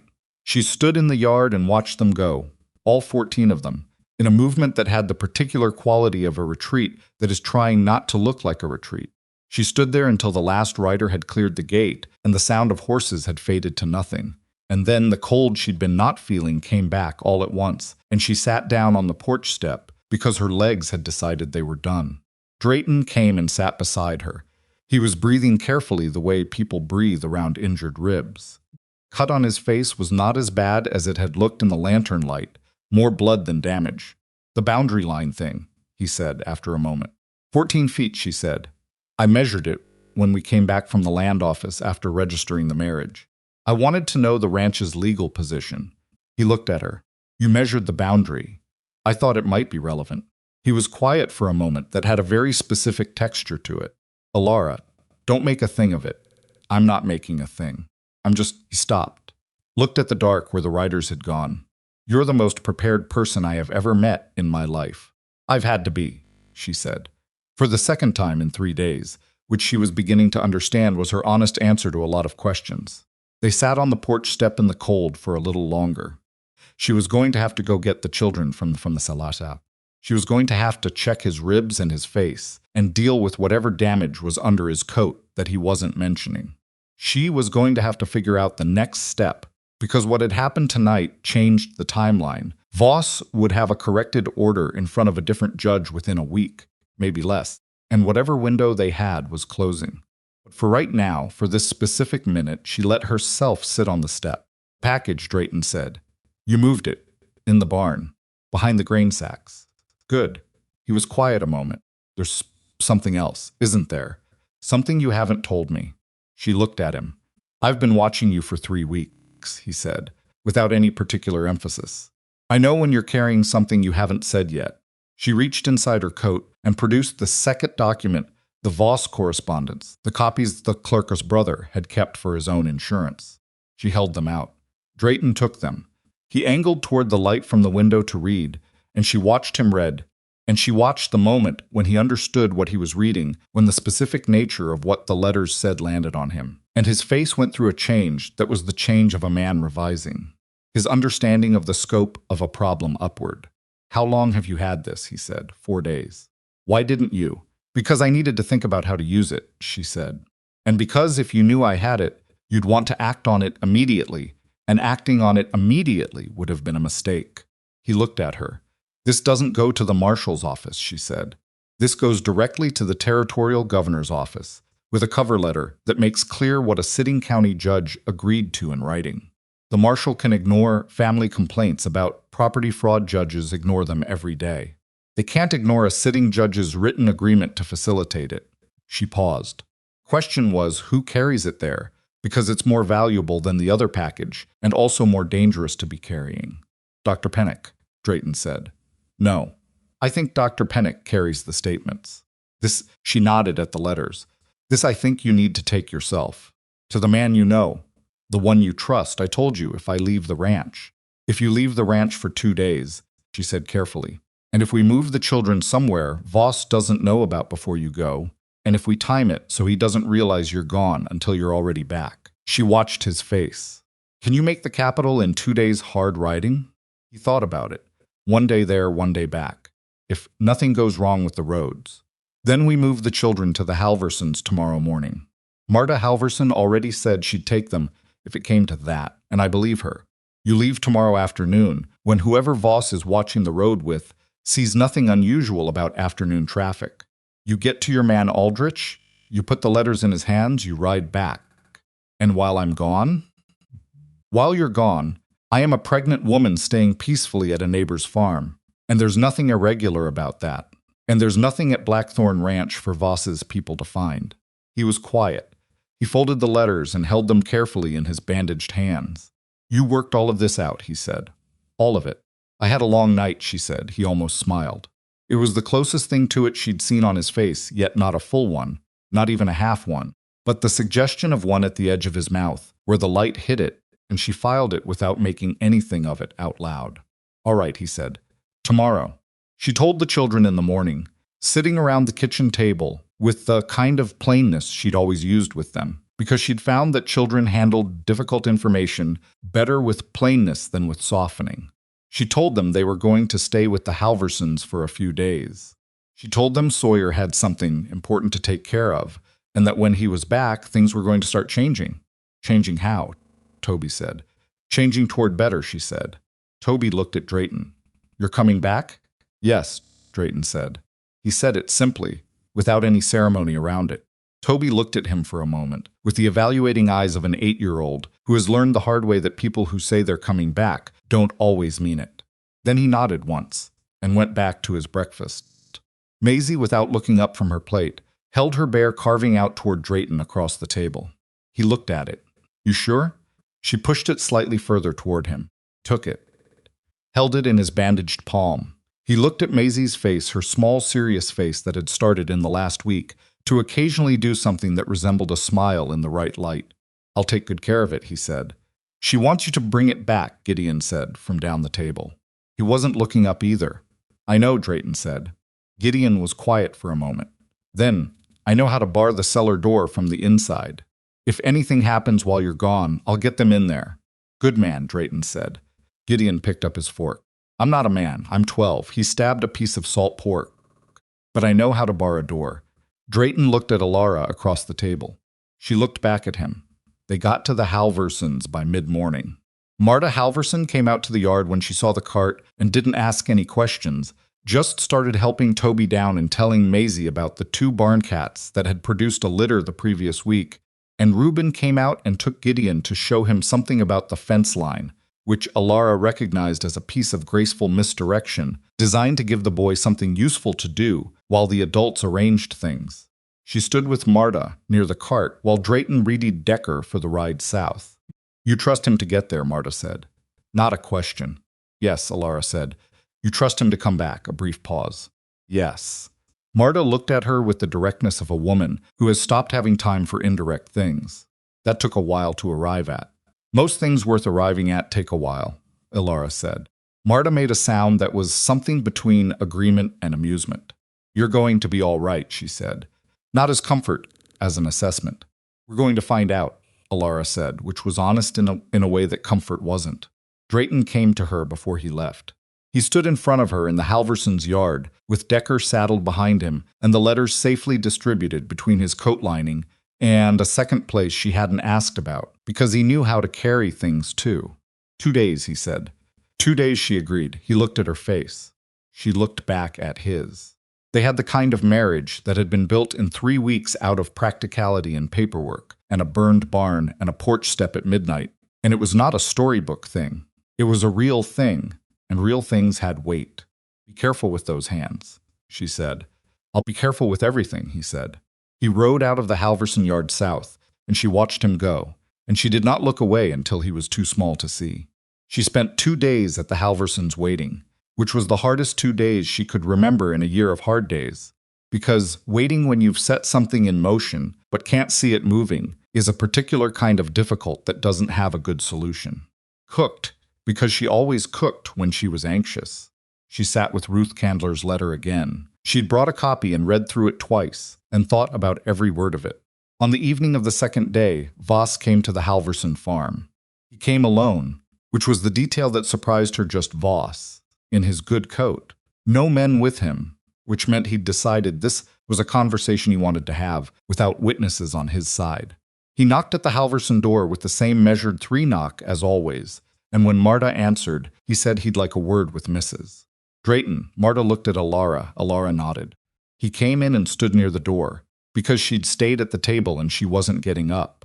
And she looked at him across the room with Gideon in the chair, at the window she hadn't sent him out. She'd decided she wasn't going to, and Reuben Halverson visible through the kitchen doorway. You've been busy, Voss said. His voice was what it always was, measured, controlled, the voice of a man who has decided long ago that composure is a weapon. I've been occupied, she said. The statements, he said. The families you visited. He looked at her steadily. I know what you've been collecting. I expect you do. I want you to understand something. He folded his hands in front of him, the gesture of a man making a reasonable offer. What you've put together, it isn't what you think it is. These families signed statements based on their interpretation of events. Legal processes are complicated. People misunderstand them. Any judge who looks at those statements is going to see exactly that a group of people who didn't fully understand the paperwork they signed and who found someone to direct their grievance toward. She looked at him. What I'm offering, he said, is a resolution. You leave. You take your children and your new husband and whatever he gave you when he bid at that auction, and you go to another county. I'll withdraw the guardianship filing. I'll make no further claims. You have your life, your family, your arrangement with Drayton. Everyone walks away. And the other families, she said. Something shifted in his face, so small, so controlled, but she was watching very closely. The other families aren't your concern. They signed documents for me, she said. They trusted me. They're my concern. They're people who made bad decisions about paperwork, he said, more sharply than he'd intended. She saw him recalibrate. Mrs. Drayton, you're a pregnant woman with 3 children and a husband who's been involved in violence. In the past, I've been looking into his history. I know what you've been doing, she said, and I know what you found. And I know what you sent 14 men to our ranch to do 3 nights ago. She looked at him. And I know what your letters to Judge Cantrell say.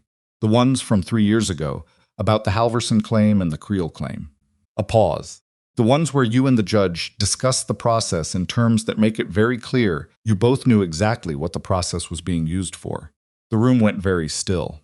Voss looked at her. For the first time, in all the months she'd been watching Bramwell Voss manage situations, she saw something in his face that did not look like management. Those letters, he said, carefully, don't exist. The originals don't, she said. You're right about that. Copies do. And they left this county 2 days ago. She held his eyes. So did everything else we collected. The silence that followed was long enough that she could hear the fire in the Halverson hearth and Gideon breathing at the window, and Reuben Halverson set something down in the kitchen. You have no idea what you've done, Voss said. His voice was still, controlled. But underneath it, something had changed, a quality she hadn't heard in it before. A brittleness, the sound of a man whose composure is holding by method rather than by ease. I think I have a fairly accurate idea, she said. I've been paying close attention to details for a long time. You taught me that, in a way. You showed me what paperwork could do to a family when it was in the wrong hands. She looked at him.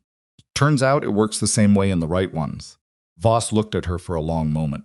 Then he looked around the room at Gideon at the window, at the Halverson kitchen beyond the door, and she could see him calculating, revising, finding the edges of a situation that was no longer the shape he'd built it to be. He left without another word. She listened to his horse go, and then she put her hands flat on the Halverson table and breathed for a moment with her eyes closed. Gideon said from the window, "He's gone, I know." You weren't scared. He said it with the careful observation of someone reporting something they're still working out the meaning of. I was very scared, she said. I just needed him not to know that. Gideon was quiet for a moment. Okay, he said. Sawyer's back. She opened her eyes. Through the window she could see the road south, and on it, a roan gelding moving at a pace that meant purpose, and the man in the saddle with a coat that had seen considerable weather, and she was standing before she'd decided to stand, and at the door before she'd decided to go there. Drayton pulled up in the Halverson yard and swung down, and he looked tired in a way that 2 days of hard riding produced, and his hands were still wrapped from the burns, and the cut on his face had scabbed over. He looked at her face. It's done, he said. Aldrich has everything. He's moving on it. She looked at him. 2 to 3 weeks before investigators reach Coldwater Crossing, he said. Aldrich says the correspondence alone. He stopped. Something shifted in his expression. Elara, you're all right. Yes, she said. The children inside. All. Fine, she held his eyes. Voss was just here. He went still. And he knows, she said. He knows what we sent. He came to offer a deal us leaving. Him dropping the filing. She paused. Told him no. Drayton looked at her for a long moment. He's going to be arrested, she said. I wanted him to know it was coming. A breath. Maybe that wasn't practical. No, Drayton said, and something in his voice was different, lower, More honest than the controlled steadiness he usually kept. Maybe not. But I understand why you did it. She looked at him. At the tired face and the wrapped hands and the small wooden bear, she could see peeking from his coat pocket where Maisie had put it.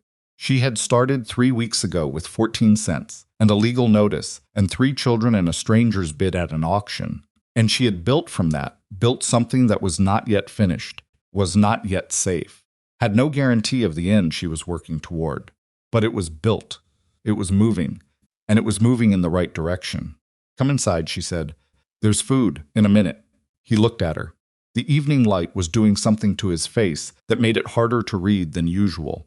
Or maybe she just had less energy for reading carefully. I want to say something. She waited. The bear, he said. Pulled it from his pocket. Maisie gave me this to bring back. I brought it back. He held it out. She took it. Looked at it in her palm, the rough shape of it. The small careful ears. The work of evenings by the fire. I know the marriage was practical, he said. And I'm not asking you to pretend it was something it wasn't. But I want you to know that for me, he stopped, looked at the yard, the dark fields beyond it. For me, it stopped being only practical somewhere around the 2nd week. She looked at him. You don't have to say anything about that, he said. I'm not asking you to. I just didn't want to carry it without saying it. The bear was small and solid in her hand, carved by firelight, named by a child who hadn't spoken in 3 months. I know, she said quietly. I know it did. She went inside.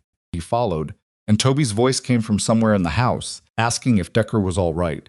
And Maisie came around the kitchen doorway and looked at Drayton, and then at the bear in Elara's hand, and Elara held it out to her. Maisie took it, looked at Drayton, said, You came back. I said I would, he said. She pressed the bear against her chest and went back to wherever she'd come from, and Drayton stood in the Halverson doorway and looked at Elara, and neither of them said anything else, because there wasn't anything else that needed saying right now. Outside, the first territorial investigators would be saddling their horses in the capital, and Bramwell Voss, for the first time in a very long career of making other people afraid, had reason to be afraid of paperwork. The investigators arrived on a Tuesday, which was an ordinary day in every other respect. Elara was at the kitchen table, working through the ledger, when she heard horses on the road, and she went to the window the way she'd been going to windows for 3 weeks, with the careful attention of someone who has learned that what approaches from the road can go either way. But these were not men arranged in an arc across a yard. There were 4 of them, riding in the loose formation of official travel, with the territorial marshal's badge visible on the lead rider's coat, even from the window. She set the ledger down and went to the door. Drayton came from the barn. He'd been working on the east wall, the real repair this time. Not the scrap timber patch job from the night of the fire, but proper new planking that would last, and he had sawdust on his coat and his tools in his hand, and he stopped when he saw the riders and looked at Elara across the yard. She nodded once. He set the tools down on the fence rail and came to stand beside her. The lead investigator's name was Carver, a compact man in his 40s, with the unhurried manner of someone who has seen most things twice and developed opinions about them. He shook Drayton's hand and then looked at Elara with the particular attention of a man who has read a great many documents about a person and is now forming a different opinion in front of the actual human being. Mrs. Drayton, he said. Mr. Carver. She looked at the men behind him. You'll want coffee, and you'll want to sit down. There's more than what we sent you. He looked at her steadily. Is there? Considerably more, she said. Come in. They sat at the kitchen table for 3 hours. Elara laid out everything she'd held back not from Drayton. She'd told Drayton all of it by then, but from the first package. The pieces she'd kept separate because she hadn't been certain of their weight until she could set them against everything else. A statement from the assay office clerk's brother, written in the brother's own hand, describing specific conversations he'd witnessed between Voss and Judge Cantrell. A second set of dates, cross-referenced against the land office filings, which she'd obtained by going to the land office herself and asking to see the public record, which she had every right to do, and which nobody had thought to prevent, because nobody had imagined she would know what she was looking for. Carver read everything. He read it the way she read documents carefully, completely, with occasional backtracking to check one thing against another. His colleagues took notes. Nobody spoke except to ask a clarifying question, and she answered every clarifying question with the specific date and the specific document number and the specific name of the person involved. When Carver set down the last page, he looked at her across the table for a moment. "You put this together while you were 6 months pregnant," he said. It wasn't quite a statement, and it wasn't quite a question. 7 months by the time you arrived, she said. In winter, while managing a household and 3 children. The ledger helped, she said. I've always been better at things I can count. He looked at the papers in front of him. Mrs. Drayton, I want to be straightforward with you. What's in these documents? The correspondence between Voss and Cantrell alone, that's not a civil matter anymore. That's criminal conspiracy between a private citizen and a sitting county judge to defraud property holders under color of law. He paused. That has consequences that go beyond Voss. I know, she said. Cantrell will likely face removal, possibly charges. I know. The restitution process for the affected families will take time. Months, potentially longer. Voss's assets will be seized pending the investigation, which means the property claims will be frozen while. I know how it works, she said, not unkindly. I've spent 8 months learning how it works. She looked at him. What I want to know is whether what I've given you is enough. Not to start an investigation to finish one. Carver looked at her steadily. Yes, he said. It's enough. She put her hands flat on the table.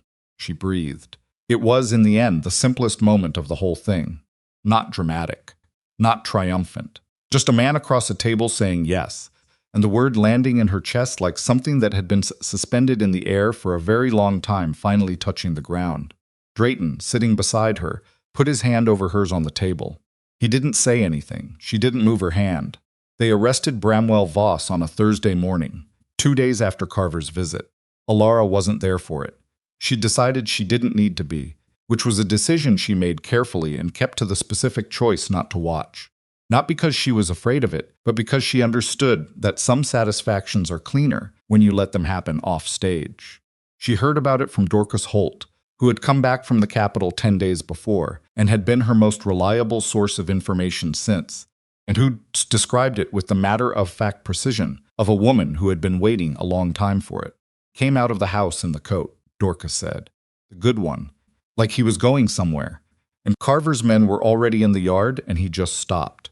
She set down her cup. They said he didn't say a word. Just stopped and looked and let them put the cuffs on. Elara thought about that for a moment. A man who had controlled an entire county by controlling paper, by controlling fear, by keeping people isolated in their individual difficulties, standing in his yard, finally outnumbered by the thing he'd never expected to face. Evidence. Not violence, not a mob. Just paper, in the hands of people who understood what it was worth. Good, she said. And that was all she said about it. Judge Cantrell was removed from the bench within the week, and charges were filed shortly after. 2 members of the Territorial Land Board resigned before they could be formally investigated, which the newspapers reported as voluntary departures for personal reasons, which was the language that was used when men left positions they should never have held to avoid being removed from them. The guardianship petition dissolved automatically with Voss's arrest. There was no filing required, no motion to contest the thing that had hung over her children's heads, simply ceased to exist. The way things built on bad foundations cease to exist when the foundation is removed. Elara put the copy of the petition in the fireplace herself and watched it burn. The baby came in February, 3 weeks earlier than Elara had calculated. She'd been calculating for months, running the numbers on dates and weight and all the practical arithmetic of pregnancy that her mother had taught her, and she'd had it worked out to the first week of March, and she'd been wrong. She was not often wrong about calculations, which was perhaps why her body chose this particular one to correct her on. It was Marta Halverson who came to help. She'd promised months ago, and she kept it arriving at Blackthorn Ranch in the early morning, with her sleeves already rolled, and her bag of practical items, and the no-nonsense efficiency of a woman who had done this enough times that mystery had been replaced by competence. It was not easy. Elara would not have described it as easy at any point during those hours, and she was not a woman who lied to herself about the nature of things. The baby came sideways and had to be turned, which was a particular kind of pain that she would think about for a long time afterward, in the abstract way you think about experiences that were survivable, and the winter had not warmed, and the fire in the bedroom kept needing feeding, and she could hear through the wall that Toby decided that situation required him to pace the main room continuously, which was not helping anything, but she lacked the energy to redirect him. Maisie sat outside the door. Not inside. Marta had said no children inside, which was practical, but outside, in the hallway, sitting against the wall with the bear in her lap. Elara knew she was there because she'd heard Marta open the door once to check and then quietly close it again. When it was over, when the baby announced itself with the particular furious sound of something that has arrived and intends to be known, Elara heard Maisie's voice through the door, barely audible, saying, "Is she okay?" Marta opened the door. "Both of them are fine," she said. "Come see." The baby was small. Not dangerously small. Marta said 3 weeks early was manageable. Healthy lungs. Good color, but small enough that when Drayton held her for the first time, which he did with the careful deliberateness of a man who does not want to get anything wrong, his large hands made her look smaller still. He'd been outside the room with the children, and when Marta brought him in, he stood at the bedside and looked at Elara first, before he looked at the baby, and she understood that check for what it was, the specific priority of a man who had learned that certain things came before others. "All right?" he said. "Tired," she said. "All right." Then he looked at the baby. She watched his face. It was the face of a man who had lived alone for a long time and built his life around practicality and forward motion, and the management of what was in front of him, and who was now holding something that didn't respond to any of those approaches, something that simply existed and required a completely different set of tools. He was not entirely prepared for it. She could see that plainly. "She's very small," he said. "She'll get bigger," Elara said. "I know." He looked at the baby's face. "I just wasn't." He stopped. "I know," she said. He sat down on the edge of the bed, carefully, still holding the baby, and Gideon came in and stood near the foot of the bed, with his arms crossed in the way he crossed them when he was trying to look older than he was. And Toby stopped pacing in the hall and appeared in the doorway, and Maisie pushed past everyone and climbed onto the bed beside Elara with the bear still in her hand. "What's her name?" Toby said. Elara looked at the baby. She'd had names in mind for weeks, a list of them, worked through in order of preference, the way she worked through most things. But looking at the small, serious face now, the name at the top of the list didn't fit, and she knew immediately which one did. "Wren," she said. Toby considered this. "Like the bird?" "Like the bird." "Okay." He seemed to accept this with his usual pragmatism. "Can I hold her later?" "Later," Marta said firmly from the doorway. "All of you later. Your mama needs sleep." Gideon touched the baby's hand with one finger, the briefest, most careful contact, as if he wasn't sure the rules applied to him, and then went back out. Toby followed. Maisie stayed, but she was quiet, which was her way, and her warmth beside Elara on the bed was not nothing. Drayton stood to go. Elara said, "Sawyer." He stopped. "Stay a minute," she said. He sat back down. He held Wren, and Elara let herself be tired in the way she'd been refusing to be tired for months, and Maisie fell asleep against her arm sometime in the next 20 minutes. And the fire settled in the grate, and it was quiet in the way that houses are quiet, when everything that needs to have happened has happened. "I've been thinking," Elara said. "About what?" "About what Carver said. About the restitution." She shifted carefully. "I don't want to keep it." Drayton looked at her. "The portion they're awarding from Voss's assets. It came from other people. It was taken from the Halversons and the Candlers and families I don't even know the names of yet." She looked at the ceiling. "I want it to go towards something. A fund. For families arriving in this territory without resources, widows, displaced people, anyone coming in the way I came in, with nothing and nowhere." She paused. "And a school. A real one, not the seasonal thing they run now. One that runs year-round with a proper teacher." He was quiet for a moment. "You've worked out the details." "Some of them. Marta Halverson would help administer it. She knows everyone, and she's practical, and she doesn't take anything she's not owed." She looked at him. "It's your money, too, technically. It would come to us jointly. I'm not deciding without asking." He looked at her steadily. "You thought I'd object. I didn't know.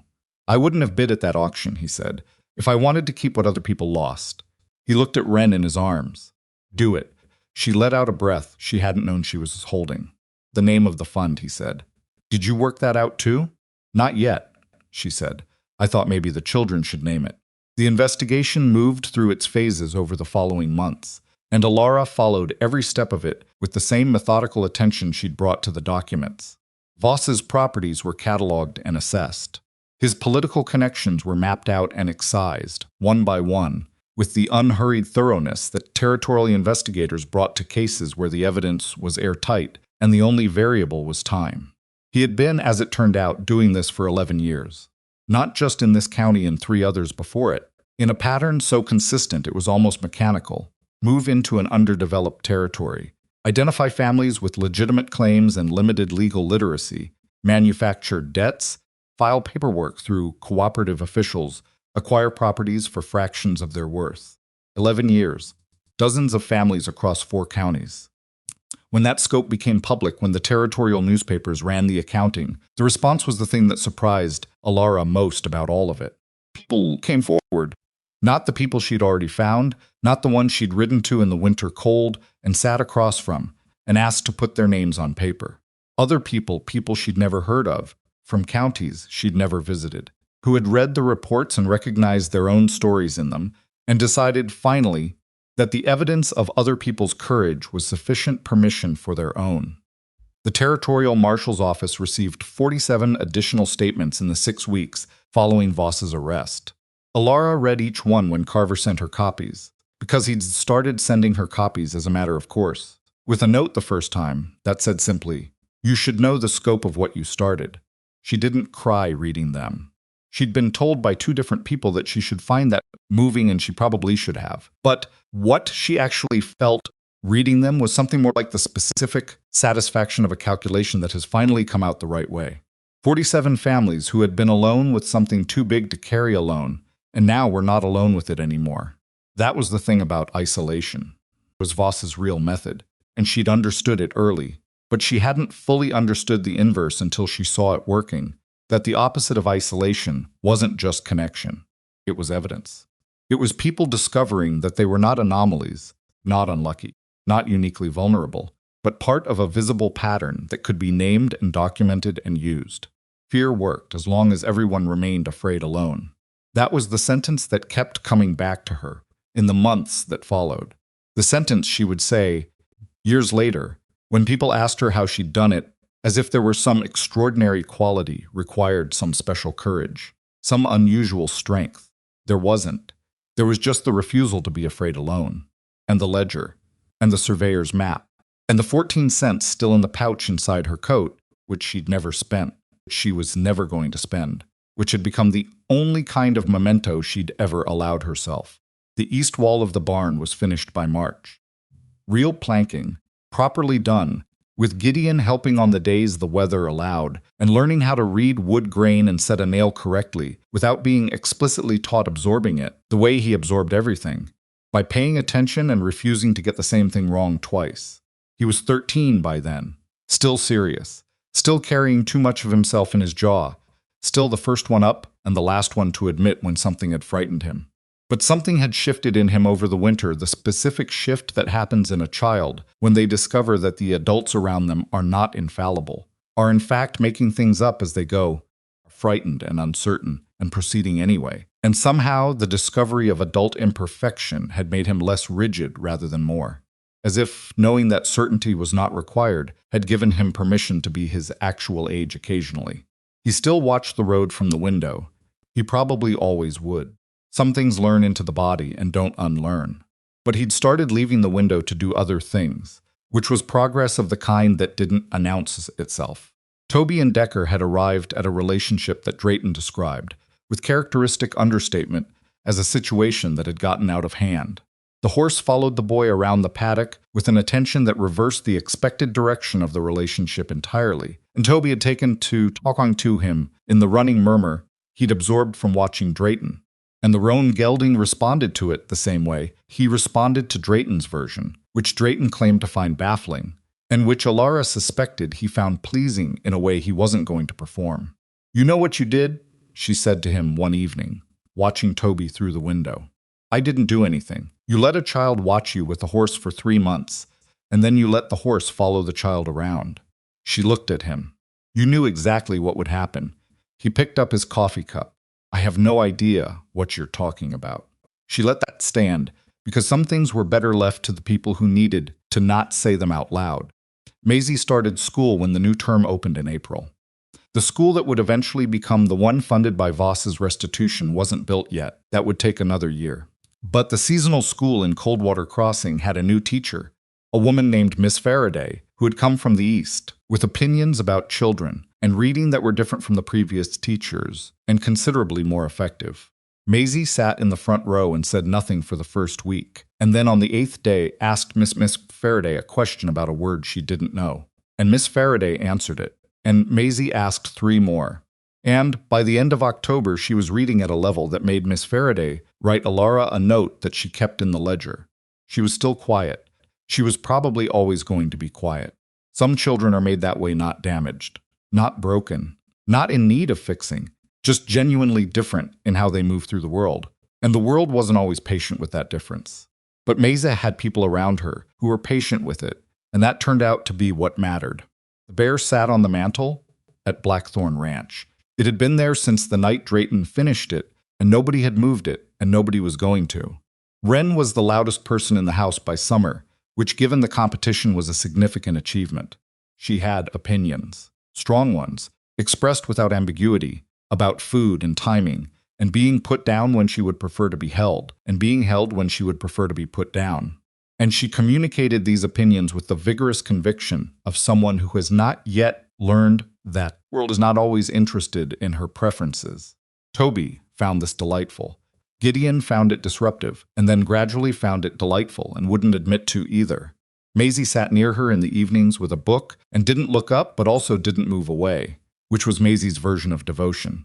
Drayton held her with more confidence by June than he'd managed in February. He'd gotten over the terror of the smallness and arrived at the more manageable position of treating her like a small person with specific requirements and preferences, which was approximately how he treated everyone. And it turned out to work just as well on an infant as it did on a 12-year-old who didn't want to admit he needed mentoring. He was not a perfect father. He was not always sure what was required, and he sometimes got the register wrong, too practical when something needed warmth, occasionally too soft when something needed firmness, and he was honest about those mistakes in the way he was honest about most things, which was without a lot of language, but with the visible effort of someone who is paying attention and adjusting. The children didn't need him to be perfect. They'd had a father who was gone, and a mother who was trying, and a man at an auction who had spent 15 for a reason he hadn't been able to explain at the time, and still couldn't fully explain except by the fact of what he'd done. Next, and the next thing after that, and the next. That was enough. That was more than enough. Some families are built the traditional way, and some are built out of a winter, and a burned barn, and a ledger, and $14 and a bear carving that sits on a mantle, and the second kind is not lesser for the building materials. The fund was established in the fall, with Marta Halverson as the primary administrator and Dorcas Holt on the oversight committee, and a name that Toby had suggested with his characteristic directness, and everyone else had accepted because it was exactly right. He'd said, when asked, it should be named for what it does. It gives people a way in. So that was what they called it, Crossing Fund. For families arriving at the edge of something new without the resources to cross over. The first family to receive assistance was a widow from the Northern Territory with 2 children and a third on the way, arriving in spring with $11 and a broken wagon wheel and a letter from a circuit judge that said she had legal claim to a parcel of land she had no means to reach. The fund paid for the wheel repair and the travel cost and the filing fee and a month's provisions while she established herself. She didn't know about Elara. She didn't know about any of it, the auction, or the barn, or the statements or the letters, or the $14 bid that had started the whole chain. She just knew that someone had helped her when she needed it, which was the only thing Elara had wanted anyone to know. One evening in October, Elara was on the porch when Drayton came out and sat beside her. Wren was inside with Maisie. She could hear Toby somewhere behind the barn, talking to Decker in the steady murmur. Gideon had ridden into town for something and would be back before dark, because he always came back before dark now. It was the kind of evening the territory produced in fall, cool and clear, the sky doing things with color that didn't require any comment, because the comment would only diminish it. Carver wrote, Drayton said. I know. I read it. Voss took the plea. 22 years, she said. He'll die in prison. They sat with that for a moment. Not triumphantly, she'd stopped expecting triumph from justice a long time ago, because justice was not a satisfying thing in the way that stories made it out to be. It was just an accounting, and the accounting was finally, after all of it, correct. Cantrell's disbarred, he said. I read that too. The land board members, I read all of it, she said. Not impatiently.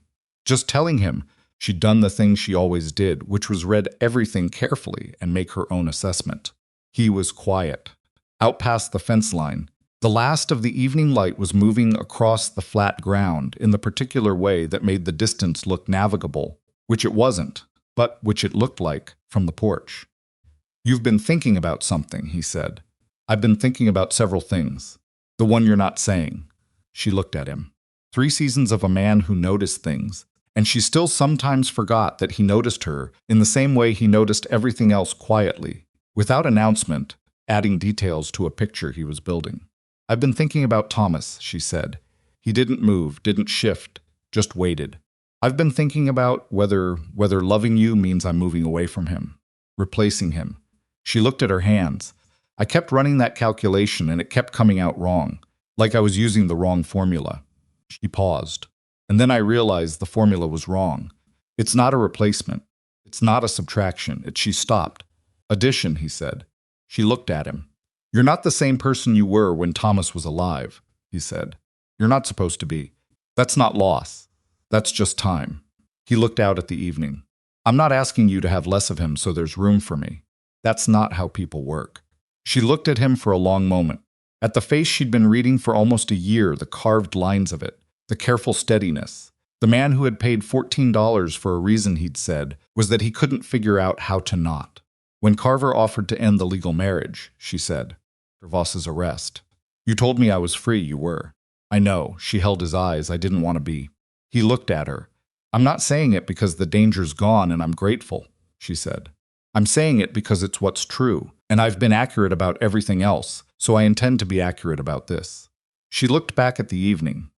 I chose you. In the middle of all of it, somewhere between the boundary line calculation and the cellar door and the package against my ribs, I chose you. I just needed to finish the other thing before I said so. The silence after that had the quality of a ledger that has finally balanced all the columns adding up, the number at the bottom matching the number you expected, the long process of checking and rechecking finally done. Okay, he said. That's all you have to say. I said what I had to say in the Halverson yard, he said. You were there. She had been. She remembered. They sat on the porch as the dark came in, and inside the house Wren made one emphatic noise of the kind that was probably not urgent, and Maisie's voice said something low and calm, and the noise stopped. Toby's murmur carried from the direction of the barn. Somewhere on the road, if she listened, she'd eventually hear Gideon coming back from town. She thought about a woman on an auction platform in December, 6 months pregnant, 14 cents in a pouch, and 3 children around her and a man across the county who thought he'd already won. She thought about what it had taken to get from that platform to this porch. Not heroism, that was the wrong word for it, too large and too clean. What it had actually taken was the specific refusal to let fear be the loudest thing in the room. The ledger, the boundary line measurement, the stacks of paper against her skin, the decision, made and remade every single day through a winter that didn't let up, to do the next necessary thing instead of the easier one. People would talk about it as courage for years, and she'd never quite know how to correct them without sounding like she was being modest. It wasn't courage the way courage was usually described, the big dramatic gesture, the sudden act. It was more like stubbornness that had found a good direction. More like her father's voice saying, the man who controls the paperwork controls the situation. More like 14 cents and the decision to keep them, just to remember that she'd arrived with nothing and made something anyway. Bramwell Voss had put her on a platform and called her family the lot and expected that to be the end of the story. He'd been wrong about the lot of them from the beginning. The night came on full and quiet, and the stars over the high plain were the same stars that had been there when she'd walked 40 minutes in the cold to stand on a lumber platform behind a feed store, and they didn't mean anything in particular. They were just stars, but she looked at them for a while anyway, because you could look at things that didn't mean anything and still find them worth looking at. Sawyer Drayton sat beside her and didn't try to fill the quiet. That was one of the things about him she had come to rely on. He understood that silence was not emptiness. That 2 people sitting on a porch in the dark without talking were not failing to communicate. They were just being in the same place at the same time, which was itself a thing that had required considerable effort to arrive at, and was therefore worth sitting in without rushing past it. $14, she said after a while. $14, he agreed.